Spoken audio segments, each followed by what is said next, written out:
seulement, mais travailler pour créer des choses, employer des jeunes. Non, non, non, les dirigeants africains, les dirigeants sont comme ça. Les grandes gueules. Merci de nous rejoindre dans cette émission Les GG sur Radio Espace, mais aussi sur Espace TV. Tous les matins, nous vous donnons rendez-vous, une manière de vous aider à mieux comprendre l'actualité. Ça se passe ici et nulle part ailleurs, mesdames et messieurs. Plusieurs mots s'offrent à vous cependant pour interagir sur nos sujets. Soit vous partez sur Twitter, ce qu'on vous recommande d'ailleurs en fortement, le hashtag Espace GG. Sinon, le numéro de téléphone qui s'affiche juste en bas de l'écran. Si vous nous écoutez à la radio, c'est le 00224 657 39 13 13. Avec plaisir. Un peu plus tard, nous allons prendre en compte vos messages. Sinon, vous partez sur Twitter, évidemment, le hashtag Espace GG. Dès la semaine prochaine, si tout va bien, vous qui nous regardez sur Facebook, entre autres, nous allons prendre vos messages dans cette émission. À la une, on s'intéresse à l'actualité. L'attente s'est faite longue, le temps des consultations, mais c'est fait. Le Premier ministre de la transition guinéenne a désormais un nom et un visage, sourire mesuré vers correcteur. Mohamed Beavogui, 68 ans, a été choisi pour être chef de gouvernement pour la transition, pour la période transitoire. Technocrate à galant et fonctionnaire international aux prouesses reconnues.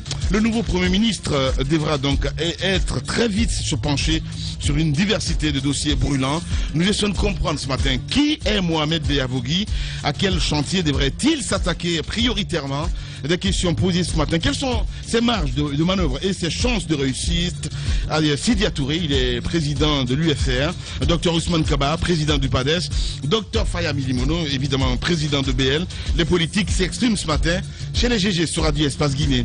L'audio du magistrat qui fabriquait des charges continue de concentrer évidemment les attentions. À la suite du juge Alphonse Charles White, d'autres acteurs réagissent au scandale provoqué donc par la diffusion du fichier sonore. À l'occurrence, c'est sur le parcours du procès ayant conduit à la condamnation de Fonike Manguet, maître Salifou Beavogui, avocat du FNDC. Vous allez les entendre, ce matin, et maître Alpha Amadou DSBA, vice-président de l'EGDH. Vous allez les entendre ce matin dans notre émission Les GG sur Radio Espace Guinée. Les grandes gueules avec vous jusqu'aux portes de 11h sur Radio Espace. Jacques Lewadeno, bonjour. Bonjour Lamine, bonjour à tous. Bonjour à vous, Daouda Mohamed Kamara. Bonjour Lamine, bonjour à tous. Bonjour, Vieux Diba. Bonjour Lamine et bonjour à tous. Bienvenue, Mafoudia Bangoura, bonjour. Merci Lamine, bonjour à tous. Bonjour, mon cher Bantanko. Oui, bonjour Lamine. Allez, il est là, évidemment, notre ami Tamba Zakari Milimono, bonjour. Et je suis très à l'heure. Ouais, je sais. Bonjour très à tous. Comme d'habitude. Voilà, bien. bien. Il est là aussi, notre ami Moussa Mouissila, bonjour. Bonjour Lamine Garassi, bonjour à tous. Bien, comment ça va ce matin? Ça va très bien. Bien, oui. C'est pas possible. Allez, dis-moi, on s'intéresse évidemment à l'actualité, hein. Personne n'a vu venir, il faut le rappeler. Transition, le CNRD tient donc son Premier ministre, mon cher Diba Milimono. Oui, finalement c'est officiel. C'est vrai que depuis quelques semaines, il y a cette information qui circulait, beaucoup de noms qui étaient cités sur les réseaux sociaux. On parlait de Maître Beavogui, ensuite on parlait également de Mohamed Beavogui, on parlait de Gassama Diaby, Makali Traoré, Kiamou Bogola Haba, Ousmane Gawal Diallo. Finalement, on a un visage, on a un nom de la personne qui va occuper le perchoir, donc c'est Mohamed Beavogui. Alors il faut rappeler que Mohamed Beavogui, il est né à Mamou, oui. Son père Koma Beavogui, sa mère Ayalaïla, qui est quand même la grande sœur de Teli Diallo. Et il faut rappeler aussi qu'il a fait l'école primaire 3 de Koléa, ensuite avant de faire le lycée Donka.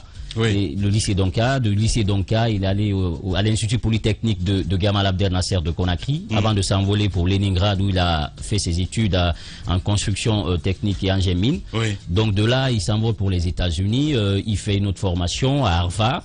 Et donc c'est un fonctionnaire international. En 2020, il est président du conseil d'administration de UBA, United Bank of Africa, ici en Guinée, parce que la banque avait, rappelez-vous, il y a encore quelques années, des problèmes. C'est lui qui a tiré cette banque aujourd'hui, où il y a une augmentation salariale doublement pour tous les travailleurs. Donc c'est un technicien qui souvent on envoie lorsqu'il y a des crises au sein des institutions, il a la capacité de les relever. Il a été aussi fonctionnaire international au compte de la Banque mondiale, il a été aussi fonctionnaire international au compte des Nations Unies et sous secrétaire général, directeur général du système des Nations Unies consultant au compte de beaucoup d'institutions onusiennes, sans compter qu'il faut rappeler, tout récemment, il a été couronné par des chefs d'État africains, c'était à Banjul, par rapport à ses efforts pour le développement agricole sur le continent africain. Donc c'est un technicien achevé, c'est un homme qui a les compétences, il fait l'unanimité aujourd'hui au sein non seulement de l'opinion nationale mais aussi internationale, parce que par rapport à cette transition, compte tenu des attentes qui nous assaillent, on avait quand même besoin d'un homme qui est bien introduit. Si vous regardez son CV, il est long comme un bras. Et surtout, c'est un homme aujourd'hui sur qui on peut muser parce que la Guinée doit s'ouvrir. On a vu, on est dans une phase transitoire, on a besoin quand même du soutien de la communauté internationale. Et c'est un homme aujourd'hui qui a quand même un carnet d'adresses en or massif, qui a la capacité aujourd'hui de lever des fonds, d'amener les gens à regarder de bon oeil la Guinée. Maintenant, il a la compétence. Ça, c'est un critère déterminant. Aujourd'hui, il y a quand même des observateurs qui s'inquiètent sur une chose. C'est par rapport au caractère de l'homme.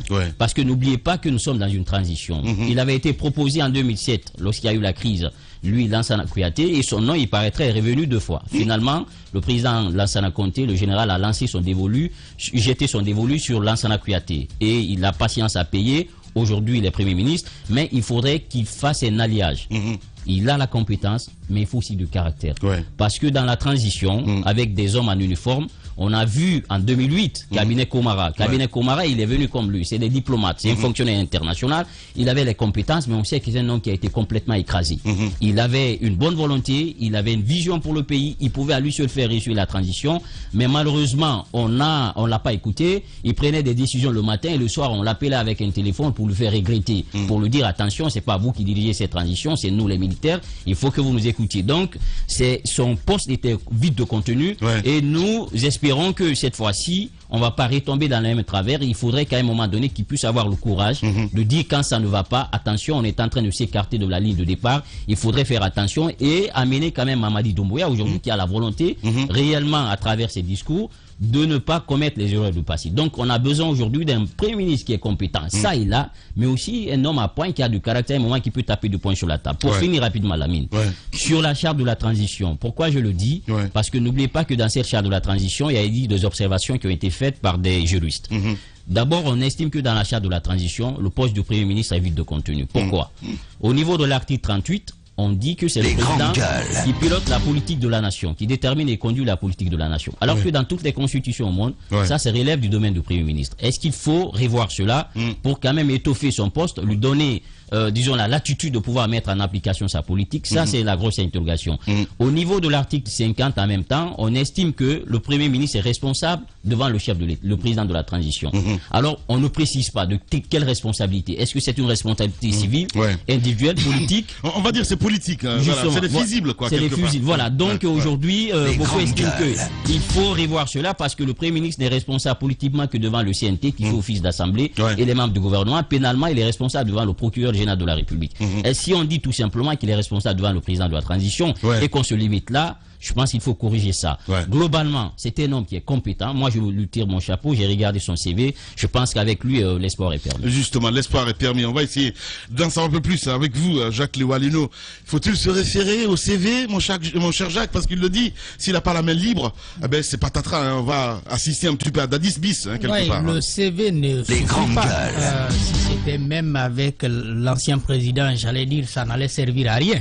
Parce que nous avons eu des cadres compétents aussi avec le président Alpha Condé, mais on n'a pas obtenu les résultats escomptés parce que tout simplement le président voulait que ce soit lui qui gère. Je crois qu'avec Doumbouya ça va être très différent parce que nous sommes dans une période exceptionnelle et encore une fois on est quand même en quête de solutions. Nous étions déjà dans une crise économique véritable à la veille de ce coup d'État.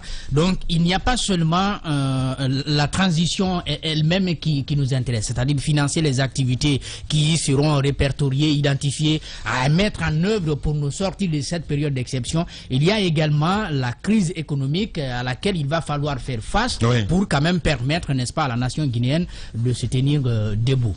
Mohamed Beabougui, c'est quand même le 4e Premier ministre de la transition, si vous voulez, le 3e véritablement, parce que avec Diarra Traoré, ça n'a pas fait long feu, mais on a quand même vu le tandem Komara, Jean-Marie Doré entre 2008 et 2010 qui ont permis dans un premier temps de marquer une rupture entre le régime de Lansana Conté, qui était perçu comme un régime militaire, mais qui avait à un moment donné été absorbé par ce système qu'on continue toujours de dénoncer, mais qui finalement continue encore de tenir tout le monde. Et puis Jean-Marie Doré qui parachève la transition avec le général Sekouba Konaté.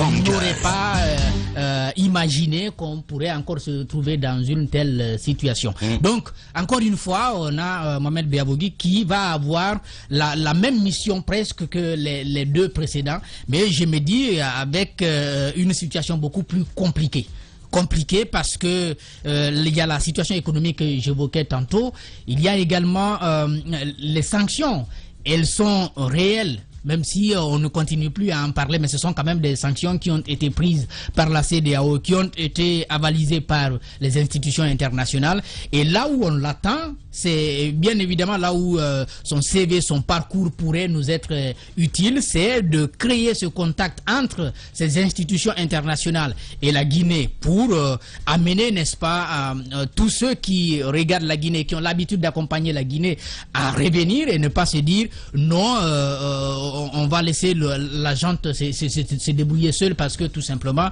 c'est une période d'exception. J'ai bien aimé la dernière fois que les Nations Unies commencent à changer un peu de ton. On dit à la junte de mettre l'accent sur la justice. Nous espérons que l'Union africaine, la CEDEAO, qui sont nos institutions les plus proches, puissent, n'est-ce pas, avoir ce discours, parce que le FMI et puis la Banque mondiale, toutes ces institutions-là regardent ou écoutent, n'est-ce pas, le langage qui est tenu au niveau du continent pour pouvoir décider de continuer à accompagner le pays. À ceux qui disent non, on peut se débrouiller seul, je pense que non, nous ne pouvons pas continuer à nous débrouiller seuls. À supposer par exemple que Mohamed Beabogui se retrouve sous le coup des mêmes sanctions que celles qui pèsent déjà sur les membres du CNRD, parce qu'il ne faut pas l'oublier.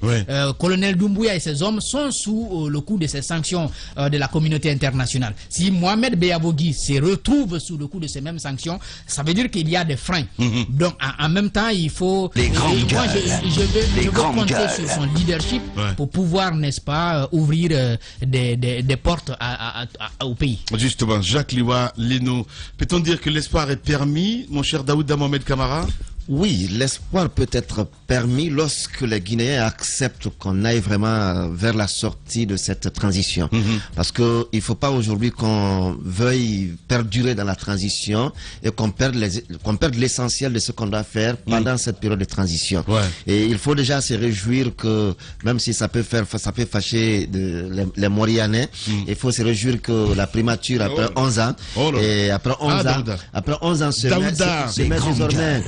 se met désormais entre les deux F, la forêt et le Fouta. Donc ça, il faut s'en réjouir. C'est pas possible. Il est terrible ce garçon. Je vois dans la gueule du bois ce matin, Moussa Moïse. Donc ça se place entre la forêt et le Fouta. Alors, pour parler sérieusement, on casse les codes là en fait. Oui, c'est bien. C'est bien, pas ouais. Et on est très fiers. Voilà, on est très fiers. On est très fiers en attendant de bien savoir dedans. C'est toi qui es un vrai Guinéen, quoi. C'est bien ça. Alors, pour parler sérieusement, je disais qu'aujourd'hui, c'est pas que le Premier ministre. C'est vrai qu'on puisse se réjouir. On a un technocrate, il a un CV à la longueur d'une main, comme le disait Djiba. Il a un carnet d'adresses bien riche. Mais tout cela ne peut être sous-tendu que par le sérieux que les Guinéens eux-mêmes voudraient apporter à cette transition. Justement. Parce que c'est la grosse question qu'il faut se poser. C'est la grosse question. Est-ce qu'on est prêt? C'est ça la question. Est-ce qu'on est vraiment prêt? Et de l'autre côté, beaucoup peuvent penser aujourd'hui que, déjà, dès que son nom est sorti, déjà, il y a des gens qui ont commencé à s'identifier. Bon, on a des amitiés anciennes. Non, écoutez, pourquoi je le dis? Pas le citoyen lambda, mais lorsque les politiques voudront tout de suite l'envahir, c'est politiquement incorrect par rapport, non, politiquement incorrect par rapport à ce que nous voulons mettre dans cette transition. La finalité n'est pas que des élections. Mais qu'est-ce qu'on obtiendra au sortir de cette transition qui soit durable pour nous, qui consolide notre démocratie, mais qui amorce le vrai développement dans notre pays. Ce n'est pas, quand on dit politiquement correct, mais c'est la projection aussi sur ce qu'on peut obtenir après une transition. Bien. Si on dit qu'il faut éviter les erreurs du passé, c'est un peu cette autre erreur d'envahissement des acteurs politiques sur ceux qui doivent nous permettre de sortir de la transition. Merci. Et je crois qu'il ne faut pas qu'on perde de vue cette facette.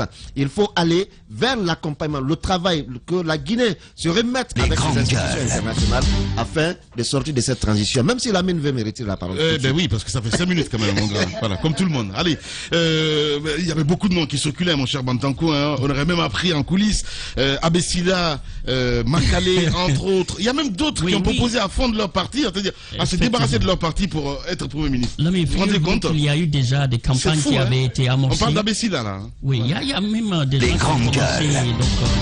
Je disais qu'il y a des gens qui avaient déjà commencé à battre campagne pour occuper ce poste. Donc la liste elle est longue, elle n'est pas exhaustive, donc on connaît déjà de nombreux. Mais il y a encore beaucoup de postes à pourvoir.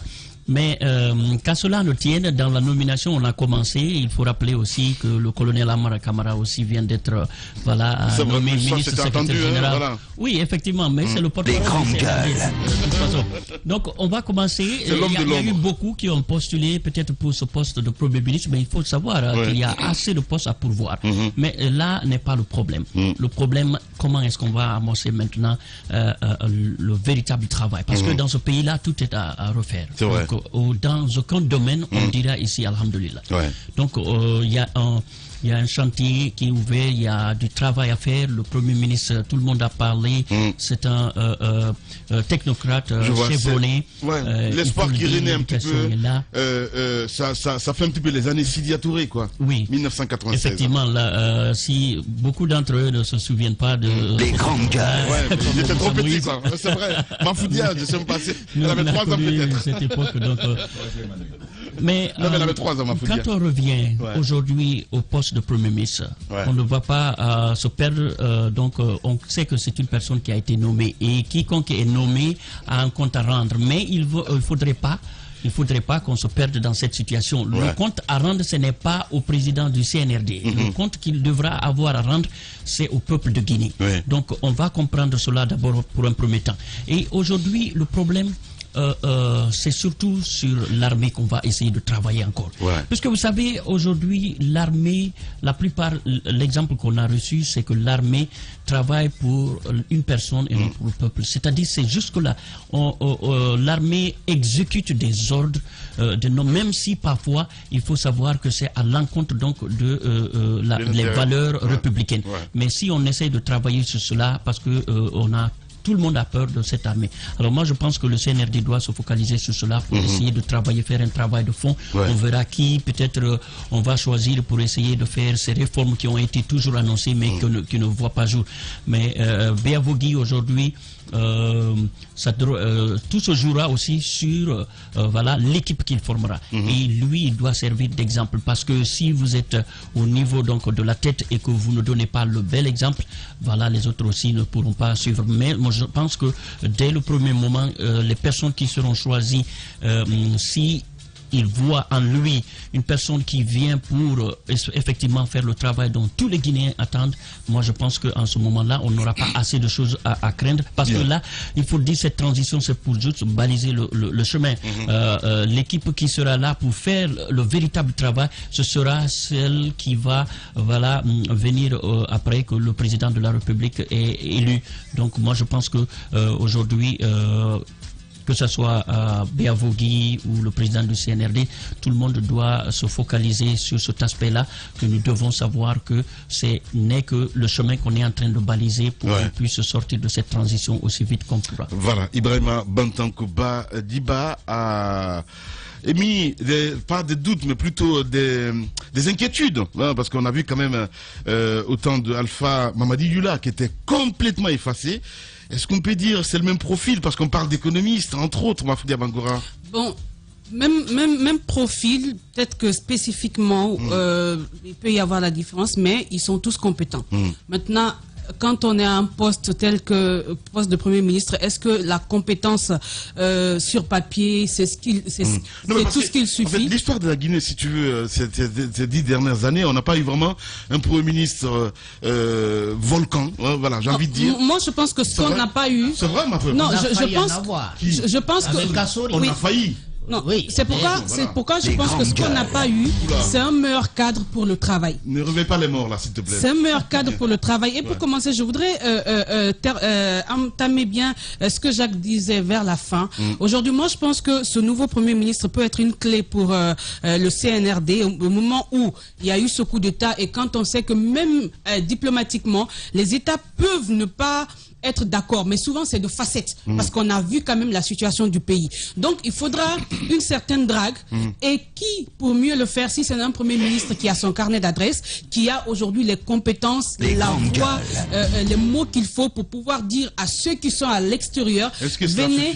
Non, c'est déjà un premier pan, quelqu'un qui pourrait tourner le regard du monde vers la Guinée, parce qu'il y en avait évidemment, mais les accords qui étaient signés et autres, tout ça c'était compliqué. Il faut aujourd'hui un nouveau regard vers la Guinée. Surtout ce qu'il faut, c'est d'accorder le crédit à cette nouvelle équipe qui est là. Ce sont des militaires, ils n'ont pas ce temps ou bien ils n'ont même pas cette compétence. Donc on a un Premier ministre qui, je pense, peut faire ce travail. Et évidemment, aujourd'hui, on se réjouit qu'il ait un bon CV, mais encore une fois, dans le contexte guinéen, il faut beaucoup plus. Il faut beaucoup plus parce que quand il va arriver là, Daouda le rappelait tout à l'heure, il y a des connaissances, il y a des relations, il y a pas mal de choses. Ce qu'on veut en fait, c'est un Premier ministre qui, au-delà de ses compétences, sait ce qu'il veut finalement pour ce pays. C'est quoi faire pour ce pays. Il va falloir qu'il soit, pour moi, c'est très important qu'il soit assez humble et qu'il ne soit pas dans la complaisance, par exemple, parce qu'il a des amitiés. C'est quelqu'un, on va pas dire que c'est quelqu'un qui est arrivé, qui n'a pas un ami, un leader politique ou autre, mais le plus important, c'est de savoir quelle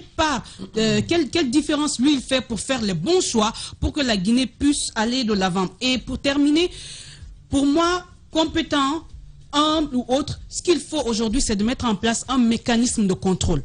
Parce que personne n'est parfait. Aujourd'hui, on peut miser sur M. Béavogui. Il peut venir pour une raison ou une autre. Il y a quelque chose qui ne marche pas. Ce qu'on doit pouvoir faire en tant que Guinéen, ce que le CNRD peut faire en tant qu'entité aujourd'hui qui représente la nation, c'est d'être aux aguets. De pouvoir rappeler lorsque c'est nécessaire et de pouvoir accompagner lorsque c'est nécessaire. Mais de ne pas laisser les choses aller comme ça banalement, se dire on a nommé, c'est bon, il répond à toutes les compétences. Que ce soit un ministre, un Premier ministre, n'importe qui, ce qu'il faut à la Guinée aujourd'hui, finalement, c'est un mécanisme de contrôle pour ne pas laisser chacun faire ce qu'il veut. Parce qu'il y a besoin d'une synergie d'action. Évidemment, tout le monde ne pourra pas le faire. C'est pourquoi, moi, à un moment donné, c'est vrai qu'il y a beaucoup d'agitation. On a l'impression que tout le monde veut être ministre ou dans le CNT pour pouvoir faire quelque chose. Mais c'est pas forcément de cela. On a des entités. C'est pourquoi on parle de leadership. Tout le monde ne peut pas gérer à la fois. Mais par exemple, tu n'es pas leader. Mais tu es sous l'autorité d'un leader. Ce que tu peux faire, c'est ton travail. Laissez-le faire son travail et quand tu appelles à faire quelque chose, tu le fais. Et tu n'as pas besoin forcément d'avoir... Exactement. Par exemple, se donner pour tâche de détruire quelqu'un parce que vous n'êtes pas à la place que lui, il occupe. C'est ce qui a détruit finalement. Et d'ailleurs... Donc il faut qu'on sorte pour une fois de ça. Je pense que le Guinée a trop souffert.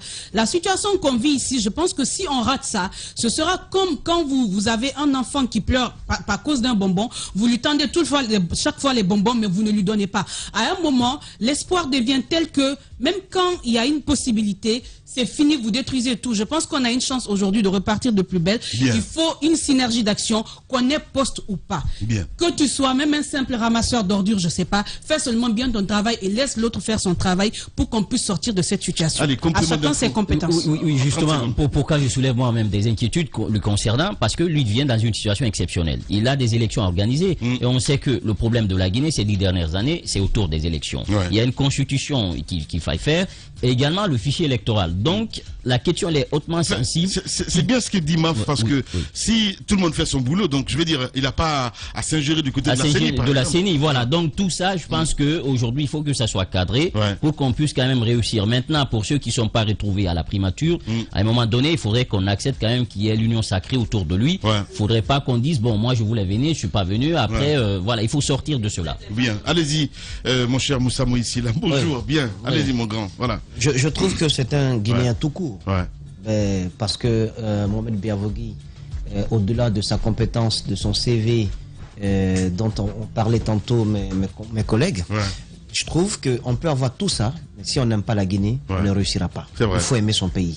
On a eu beaucoup de cadres compétents, beaucoup de personnes ayant... au niveau de l'international, des entrées, des carnets d'adresses bien garnis, mais ils n'aimaient pas leur pays, ils n'ont pas pu faire grand-chose pour leur pays. Aimer son pays, c'est poser des actes qui partent dans le sens à quand même amener votre nation, amener vos concitoyens à changer de façon positive leur quotidien, leur vie.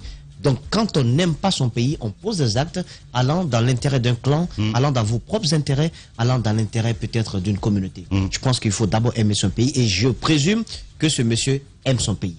Pourquoi? Parce que même lorsqu'il était au niveau de certaines institutions internationales, notamment du côté de FIDA, il a pu drainer certains projets vers son pays, vers la Guinée. Ça, c'est fait et c'est vérifiable. Ensuite, je pense que quand on n'aime pas son pays, on ne peut pas accepter, parce que 30 ans d'années quand même d'expérience dans le système des Nations Unies, vous avez de quoi vivre, vous avez de quoi faire vivre votre famille, vous avez de quoi développer autre chose. On ne peut pas accepter, dans une période transitoire, de venir s'immiscer là et de venir se coller à la junte. Un parcours exceptionnel, on a envie de dire. Exactement. C'est le papa de Aïssata Biavogui. Aïssata Biavogui, oui. J'en parlais dans l'une de mes émissions ici, celle qui a mentionné la tête de GAC. Donc, je trouve que ce critère-là, pour moi, est plus important que le CV. C'est plus important que l'expérience. Il faut avoir l'amour de sa patrie, sincèrement. Et puis, le cas de la période dans laquelle, la période d'exception dans laquelle nous sommes aujourd'hui, il est habitué un peu à cette période. Quand je prends la tranche de son passage du côté de la Côte d'Ivoire, rappelez-vous de la crise ivoirienne, lorsqu'on parlait d'ivoirité, lorsqu'on organisait des élections qui ont été d'ailleurs certifiées par le système des Nations Unies, c'est Biavogui qui a coordonné ça pour le compte des Nations Unies. Et c'était une période très sensible, beaucoup plus sensible que celle que nous traversons ici aujourd'hui. Donc, je veux dire que par cette expérience, il connaît un peu les tensions, il sait le tenir les aboutissants d'une telle période, ce qu'il faut faire, ce qu'il ne faut pas faire. Il y a quand même un lieu de noter cela. Et puis ensuite, il est à tu et à toi avec les institutions financières mondiales. C'est important. La Guinée a besoin d'argent, on a besoin de fric. La Guinée a besoin d'entrée. Non mais c'est vrai. On a besoin. Oui, on en a besoin. Vous savez, la spécialité de quelqu'un qui consiste à venir dans les économies sous perfusion, dans les économies complètement à terre et de les redresser. C'est ça sa spécialité. Alassane Dramane Ouattara, quel que soit le coup d'État, le troisième mandat qu'il a fait chez lui, mais vous avez vu qu'il a montré qu'il connaît le système financier mondial et que c'est un homme dont la spécialité c'est de redresser les pays en crise. Et il a prouvé en Côte d'Ivoire, même si tout n'est pas rose. Donc nous avons quelqu'un un peu de ce genre, quoi, de ce takabi. Donc j'estime que rajouter à tout cela, il faudrait qu'il puisse travailler de façon sereine, qu'il puisse voir la Guinée, qu'il puisse voir les Guinéens, les souffrances, et puis tout ce monde. On est quand même 12 ou 15 millions d'habitants, c'est lui qui a été choisi. Ça, c'est pas fait pour tout le monde. C'est un grand honneur, il va falloir qu'il retourne l'ascenseur au peuple de Guinée. Et ça, il ne peut le faire qu'en travaillant de façon honnête, qu'en disant la vérité au président de la transition, si des actes sont posés n'allant pas dans le sens à bénéficier au peuple ou pas dans le sens à faire évoluer la nation, qu'il ait le courage de le lui dire.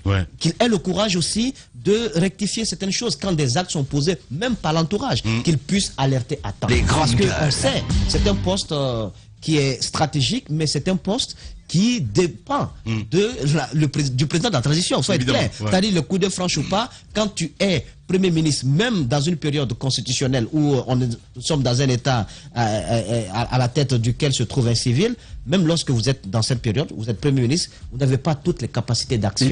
On l'a vu ça par le passé. Mais ça devient encore plus sensible lorsque vous êtes Premier ministre durant une période transitoire. Le Premier ministre Komara, il faut l'approcher pour comprendre toutes les difficultés qu'il a eues avec la junte, mais il est resté serein.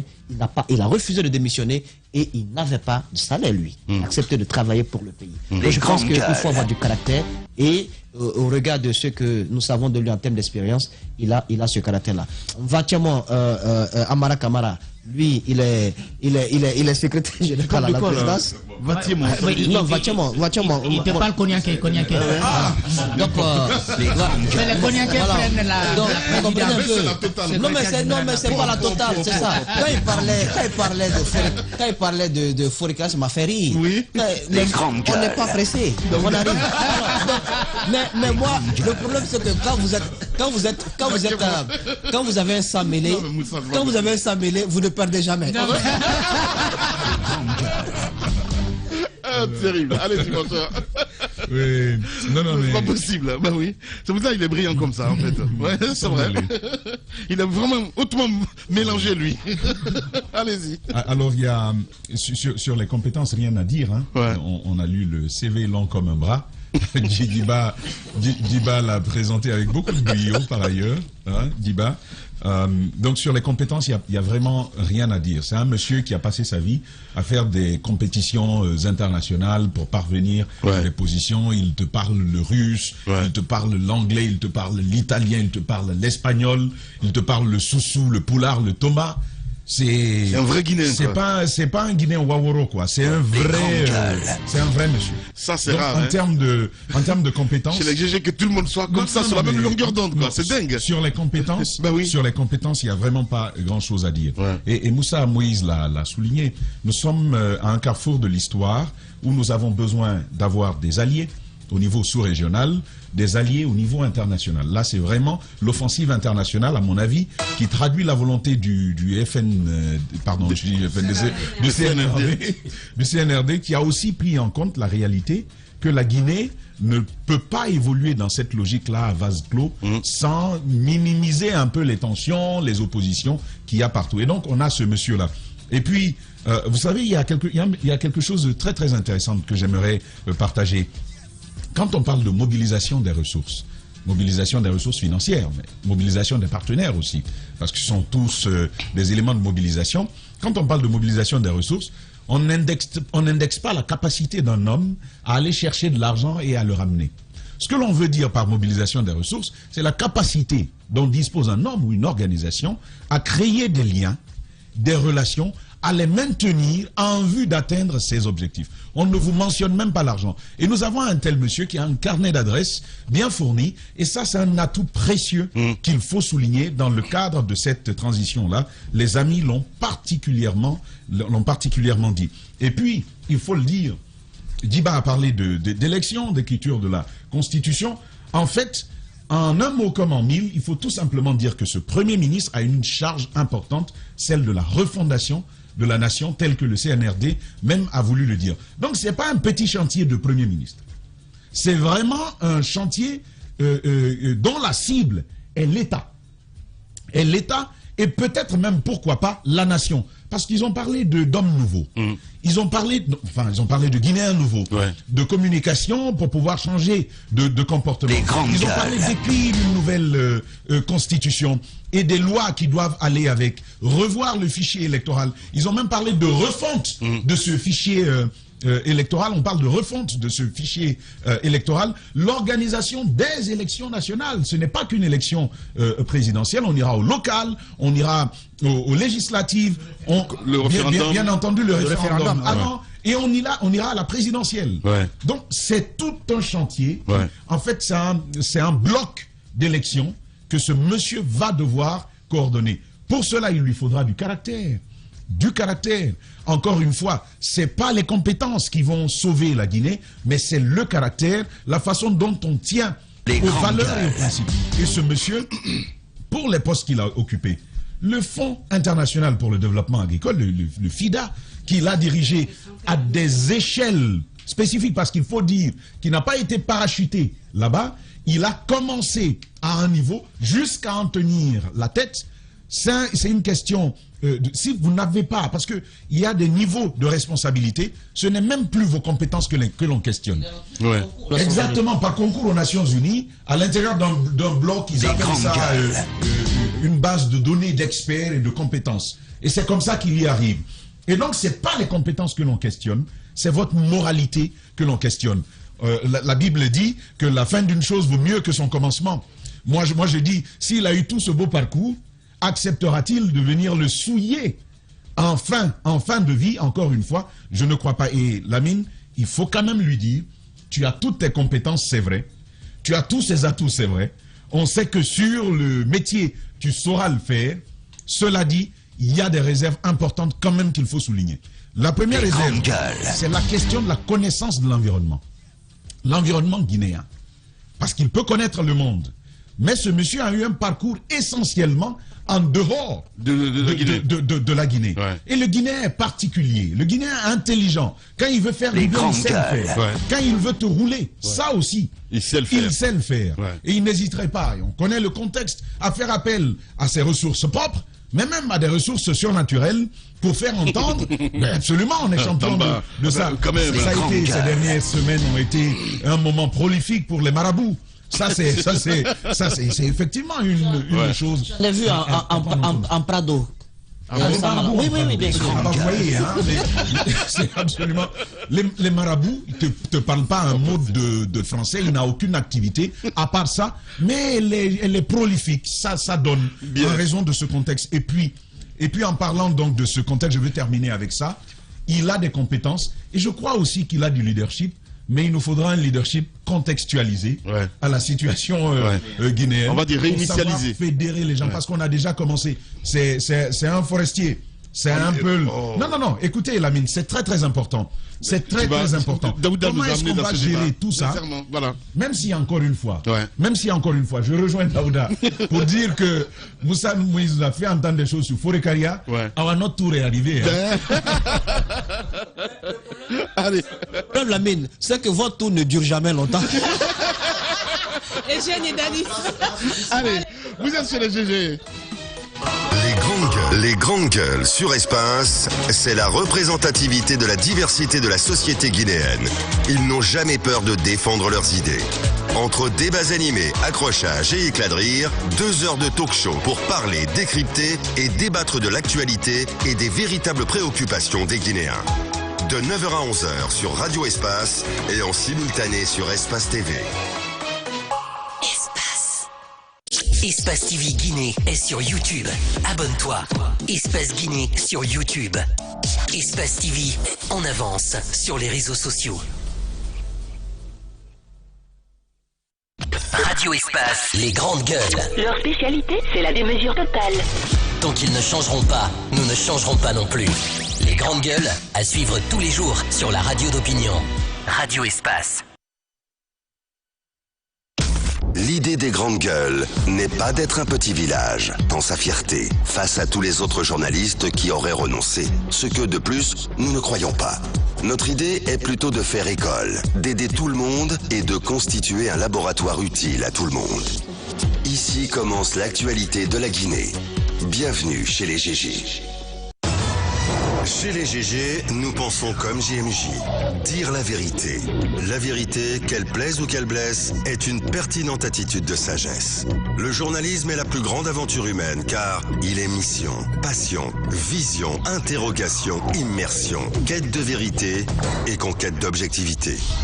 Écoutez les GG tous les matins sur Radio Espace en simultané sur Espace TV, Espace Région Bokeh, Labé, Zérékoré, Kindia sur 99.7, Cancan sur 99. Les grandes gueules sur Espace.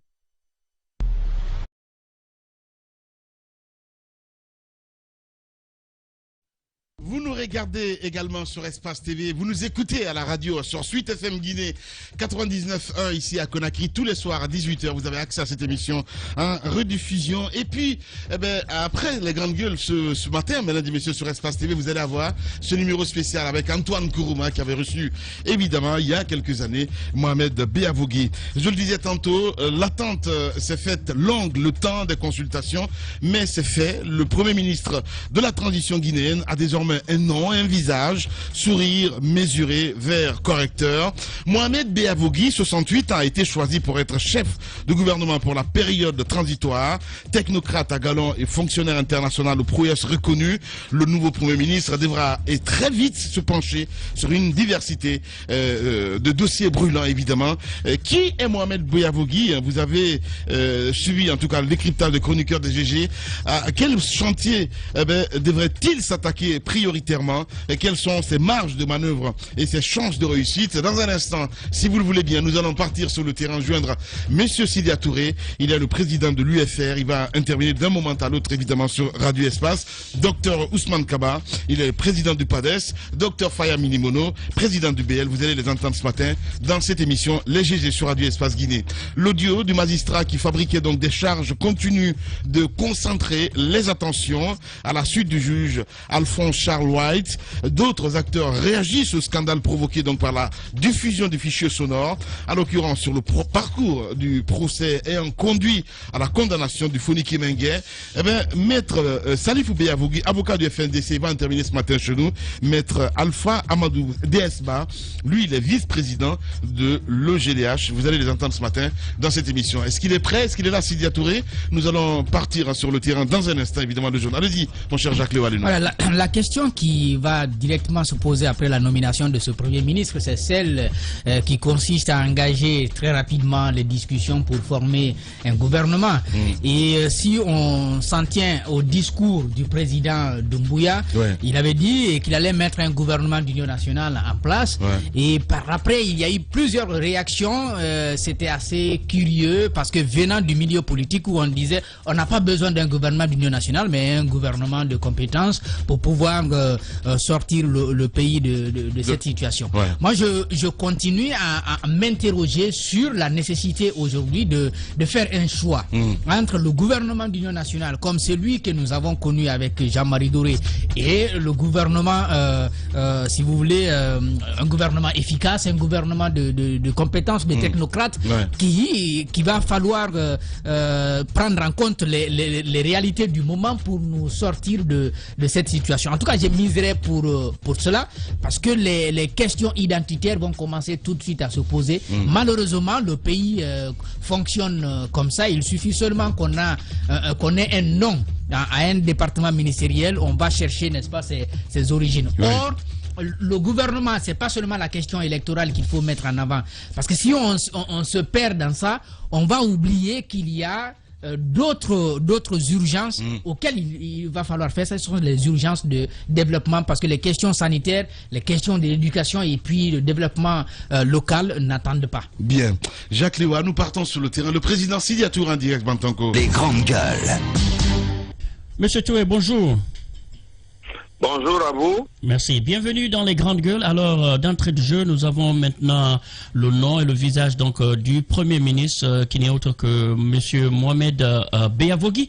Alors, que dites-vous de l'homme et par rapport donc aux attentes donc de ce Premier ministre, quelles sont vos réactions sur donc les chantiers qui doivent être donc son point fort sur cette transition? Effectivement, je connais Mohamed Beavogui parce qu'il a travaillé aux Nations Unies et comme vous l'avez dit, il a eu des responsabilités en Côte d'Ivoire. Donc on se connaît et je connais surtout le fait qu'il a fait une très belle carrière. Ça veut dire que c'est quelqu'un de compétent. Et comme en plus il n'appartient à aucune chapelle politique ici, je pense qu'il peut être vraiment, il peut apporter son aide au président de la transition pour faire le travail qu'il y a et qui est contenu dans notre charte. Voilà. Allez-y, Mafoudia Bangoura. On lui reconnaît tous ses compétences, mais dites-nous dans le contexte guinéen, qu'est-ce qui pourrait être un frein pour un tel Premier ministre? Bon, il ne faut pas qu'on se singularise dans tout. Un gouvernement, dans le cadre des fonctions d'un Premier ministre, c'est la coordination de l'action gouvernementale. Bon, avec bien sûr un chef d'État qui n'est pas le Premier ministre. Donc je pense que son travail consistera à faire en sorte que les orientations qui seront données soient exécutées par le gouvernement qu'il aura à diriger et dont il aura participé au choix des individus ça l'aidera. Il n'y a rien de bien particulier. Nous sommes dans une transition. On ne peut pas bâtir un programme même de 3 ans par rapport à cela. Mais je pense que Béabogui a l'entre-gens nécessaire et surtout les connaissances nécessaires vraiment pour mener à terme un tel travail. Bon.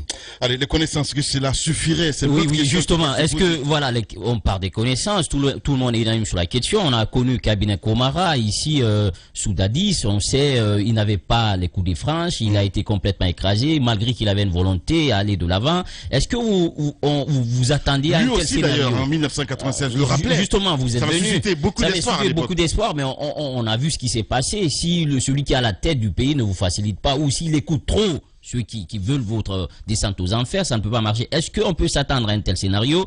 C'est la première question. La deuxième, les élections. On sait que c'est le point faible. Ça a été toujours le ventre mou du système en Guinée. Et on a ça au travers de la gorge, cette complicité, disons, entre guillemets, entre Konaté. On aurait dit qu'il a facilité un candidat par rapport à un autre. Et il faudrait quand même qu'on ait un premier ministre aussi à un moment donné qui ait quand même le courage de dire, attention, on risque de tomber dans un travers. Est-ce que vous pensez qu'il aura cette épaule-là? Comme c'est quelqu'un qui a déjà fait sa carrière, je pense que ça lui donne une liberté d'action. Mais comme je l'ai dit, c'est une transition et celui qui mène la barque, c'est le président de la transition. Donc il faudra avoir l'entre-gens nécessaire pour continuer à travailler avec le président de la transition, discuter avec lui, l'informer de ce que vous savez et qui n'est pas forcément, bien sûr, la connaissance de tout le monde, pour le dire, voilà l'orientation qu'on devrait prendre sur le plan technique. Sur le plan politique, le problème des élections est un problème qui n'est pas lié au fait que Béabogui a fait la FAO ou qu'il a fait le FIDA. La question, elle est politiquement interne à nous. Et ça, encore une fois, si vous citez le cas de Konaté en 2010, ce n'est pas le Premier ministre qui a changé les résultats, c'était le président de la transition. Aujourd'hui, on n'est pas dans ce sens-là. Et je crois qu'il faut qu'on se donne la main pour ce qui est de l'organisation des élections. Parce qu'on l'oublie souvent, le point nodal de la transition, ça va être de faire un fichier pour aller à des élections. Donc c'est un travail, je pense également, qu'il a à mesure de mener parce qu'il peut parler à tout le monde. Le président Sidia Touré, président de l'UFR, en direct ce matin chez les GG. Allez-y, Daouda. Alors, monsieur Sidia Touré, l'autre question, c'est la priorité de la transition. Aujourd'hui, on veut aller à des élections, commençant aux élections à la base jusqu'à la présidentielle. Et de l'autre côté, les autres attentes de développement ne peuvent aussi pas attendre. À votre avis, quelles doivent être les marges de manœuvre aujourd'hui pour le Premier ministre, mais aussi pour les autorités de la transition? Moi, je ne comprends pas très bien la question. La transition, c'est la transition. Ouais. La transition doit nous mener à des élections pour qu'on puisse mettre en place un système démocratique accepté par tous. Maintenant, il y a le temps de faire cela. Et je crois que ce n'est pas facile dans le contexte guinéen, dans la mesure où déjà, Monsieur le Président, on a bloqué toute l'administration. Laissez-moi terminer. On a bloqué toute l'administration et que, bon, le temps court. Donc, il va falloir qu'on s'asseye pour discuter des modalités pratiques pour faire aboutir cela le plus rapidement possible. Et ça, tout le monde doit y participer, y compris les partis politiques. Allez, le président Sidia Touré, allez-y Tamba, allez-y. Oui, monsieur le président, on comprend bien, le mandat de monsieur Béabogui, c'est bien de conduire le gouvernement de la transition, ce qui suppose qu'on va continuer quand même à gouverner l'État. Et gouverner l'État, c'était la question de Daouda. Par quoi va-t-il commencer? Qu'est-ce qui serait prioritaire? Les audits existent par exemple. La question de la réconciliation nationale a été évoquée comme un chantier pour le CNRD. La relance de l'économie et des partenariats, des relations bilatérales et multilatérales. Par quoi devrait-on commencer si vous étiez à sa place? Les problèmes d'État arrivent en même temps tous les jours.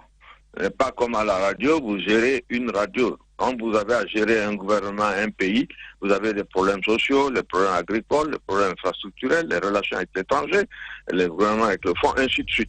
Donc ces problèmes-là ne sont pas nouveaux, ils sont inhérents au fait que l'État doit être géré. Donc la transition n'échappe pas au fait que tout en étant transition, il devra gérer l'État. Et je crois que c'est en cela, dans la gestion de l'État, en ce qui concerne les audits, en ce qui concerne le fonctionnement de l'administration, c'est en cela que Béabogui pourra aider grandement le président de la transition à atteindre ses objectifs. Voilà, allez-y mon cher Moïse. Oui, est-ce que pour une fois, monsieur le président de l'UFR, Vous êtes d'accord avec l'esprit de la charte qui annonce donc l'organisation des élections de la base au sommet? Écoutez, ça c'est un débat que nous avons dans les partis politiques. Nous avons déposé un mémo dans lequel on estime que c'est assez long. La base, c'est-à-dire les quartiers, moi je m'étais opposé à ce texte-là dans notre groupe parlementaire à l'Assemblée nationale, parce que le fait d'élire les chefs de village et les chefs de quartier à partir des partis politiques, ça ne me semblait pas une bonne chose. Donc j'avais eu des débats houleux avec Alpha Condé pendant 2h30 sur cette question-là. Donc en ce qui concerne les chefs de quartier et les chefs de village, nous n'apporterons pas notre caution à ça. Pour le reste, nous en discuterons. Voilà. Merci beaucoup en tout cas, Monsieur le Président, d'avoir accepté notre invitation ce matin. Sidia Touré, il était en direct ce matin chez les juges. On va revenir dans la deuxième partie de l'émission. Dr Ousmane Kaba, président du PADES, Dr Faya Milimono, président de BL. Ils seront tous en direct ce matin dans cette émission Les Grandes Gueules. Vous continuez à réagir par SMS avec plaisir. Je vais faire lecture de quelques messages que vous avez bien voulu laisser là. Les juges continuent sur Espace. Les Grandes Gueules sur Espace, c'est la représentativité de la diversité de la société guinéenne. Ils n'ont jamais peur de défendre leurs idées. Entre débats animés, accrochages et éclats de rire, 2 heures de talk-show pour parler, décrypter et débattre de l'actualité et des véritables préoccupations des Guinéens. De 9h à 11h sur Radio Espace et en simultané sur Espace TV. Espace TV Guinée est sur... Espace TV Guinée est sur YouTube. Abonne-toi. Espace Guinée sur YouTube. Espace TV en avance sur les réseaux sociaux. C'est l'histoire d'un homme. Oui, c'est moi. Un homme prêt à tout pour sauver le monde. Oui, ça dépend de ce que tu veux dire par là. Un héros? Un héros. C'est un peu rigolo, mais un héros, non. Maître en arts martiaux. Ah non, alors là, pas du tout. Spécialiste du combat rapproché. Ouh là là, je peux pas me battre. Et avec un corps de rêve. Alors là, tu t'es complètement trompé de personne. Oh, ça va quand même. Quelques kilos en moins, ça te ferait pas de mal, mais... Non, t'es bien déjà. Il est de retour. Lamine Guérassi, dans le plus lion des mornings. Rendez-vous lundi, dès 6h15, sur Radio Espace. Bien s'informer, ça demande du temps. Et surtout, se forger une opinion. Du temps pour recueillir les faits. Et recouper tous les faits. De confronter les idées. Les points de vue. Et surtout, les décortiquer. Les analyser, les décrypter. Et puis il faut du temps pour s'écouter, se comprendre. Alors chaque jour, donnons du temps à l'info. Le temps qu'elle mérite. Les Grandes Gueules, du lundi au vendredi, sur Espace.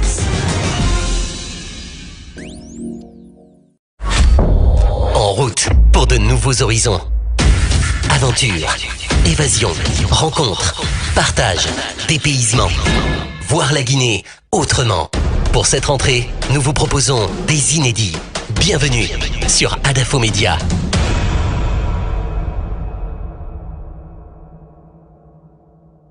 Eh oh, c'est Lamine. Il est de retour. Lamine Guérassi dans le plus lion des mornings. Dès lundi avec tous les moments du matin.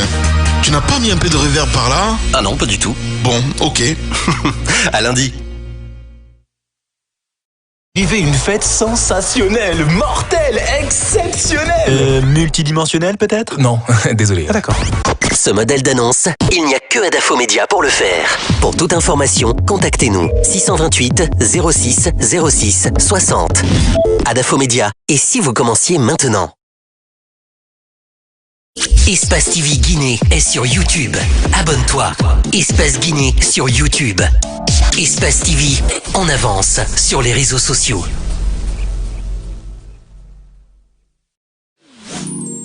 Les dimanches 18h30, 20h, l'actualité va vite, trop vite parfois. Arrêtez-vous, arrêtons-nous. Tous les dimanches, 18h30, 20h sur Espace TV.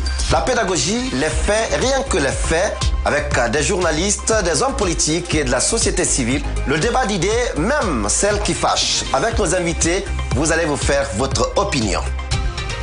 Le club de l'actualité, tous les dimanches, 18h30, 20h, sur Espace TV.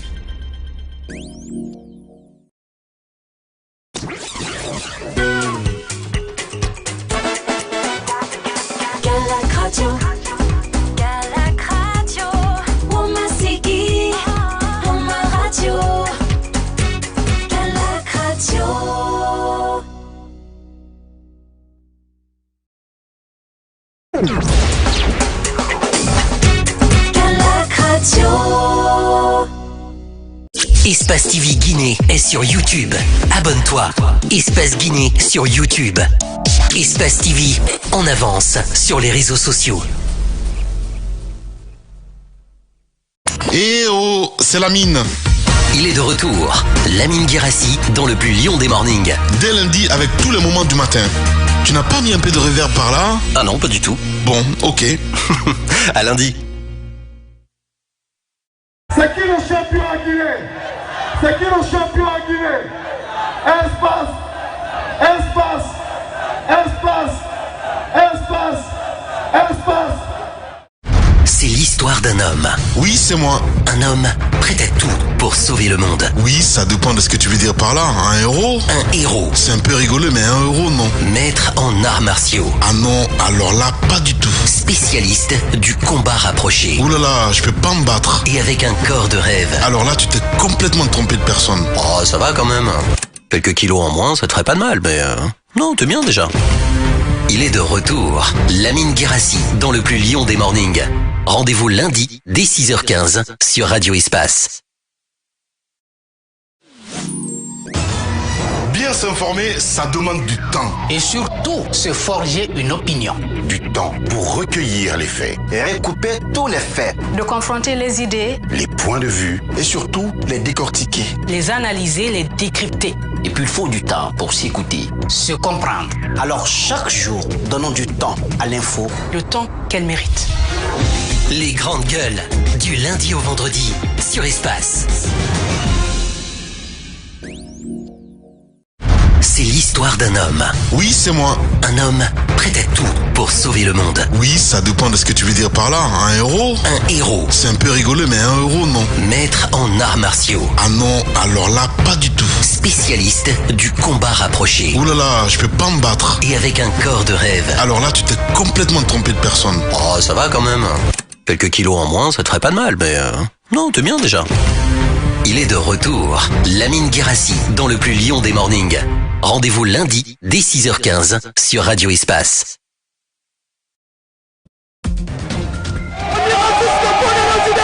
Les réactions à Conakry recueillies par notre partenaire d'Espace TV. Espace TV Guinée est sur YouTube. Abonne-toi. Espace Guinée sur YouTube. Espace TV en avance sur les réseaux sociaux. Les talents sûrs ne meurent jamais. Quelles que soient les épreuves, les difficultés, les crises, les circonstances, ils arrivent toujours à se surpasser et restent sous les projecteurs. Avec l'audace, tout devient possible. Les plus beaux palmarès de l'audiovisuel guinéen, c'est sur Adafo Média. Adafo Média, le futur, vivons-le ensemble.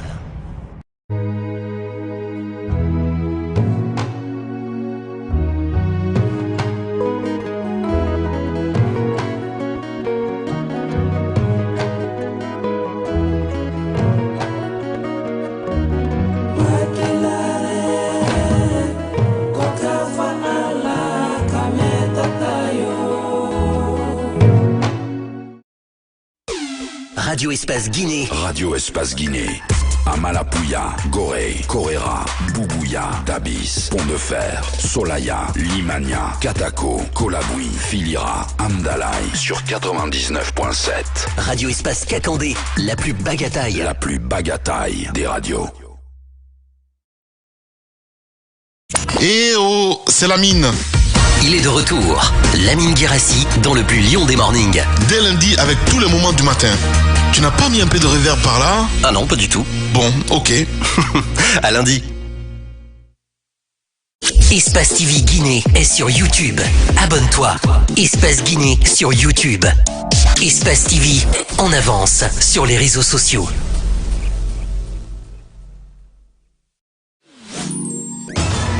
Bien s'informer, ça demande du temps. Et surtout, se forger une opinion.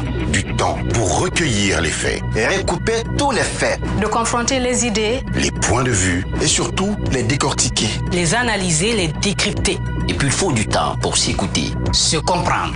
Alors chaque jour, donnons du temps à l'info. Le temps qu'elle mérite.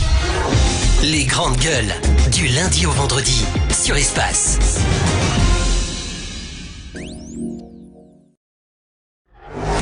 tout le Nabaya. Dans tout le Nabaya.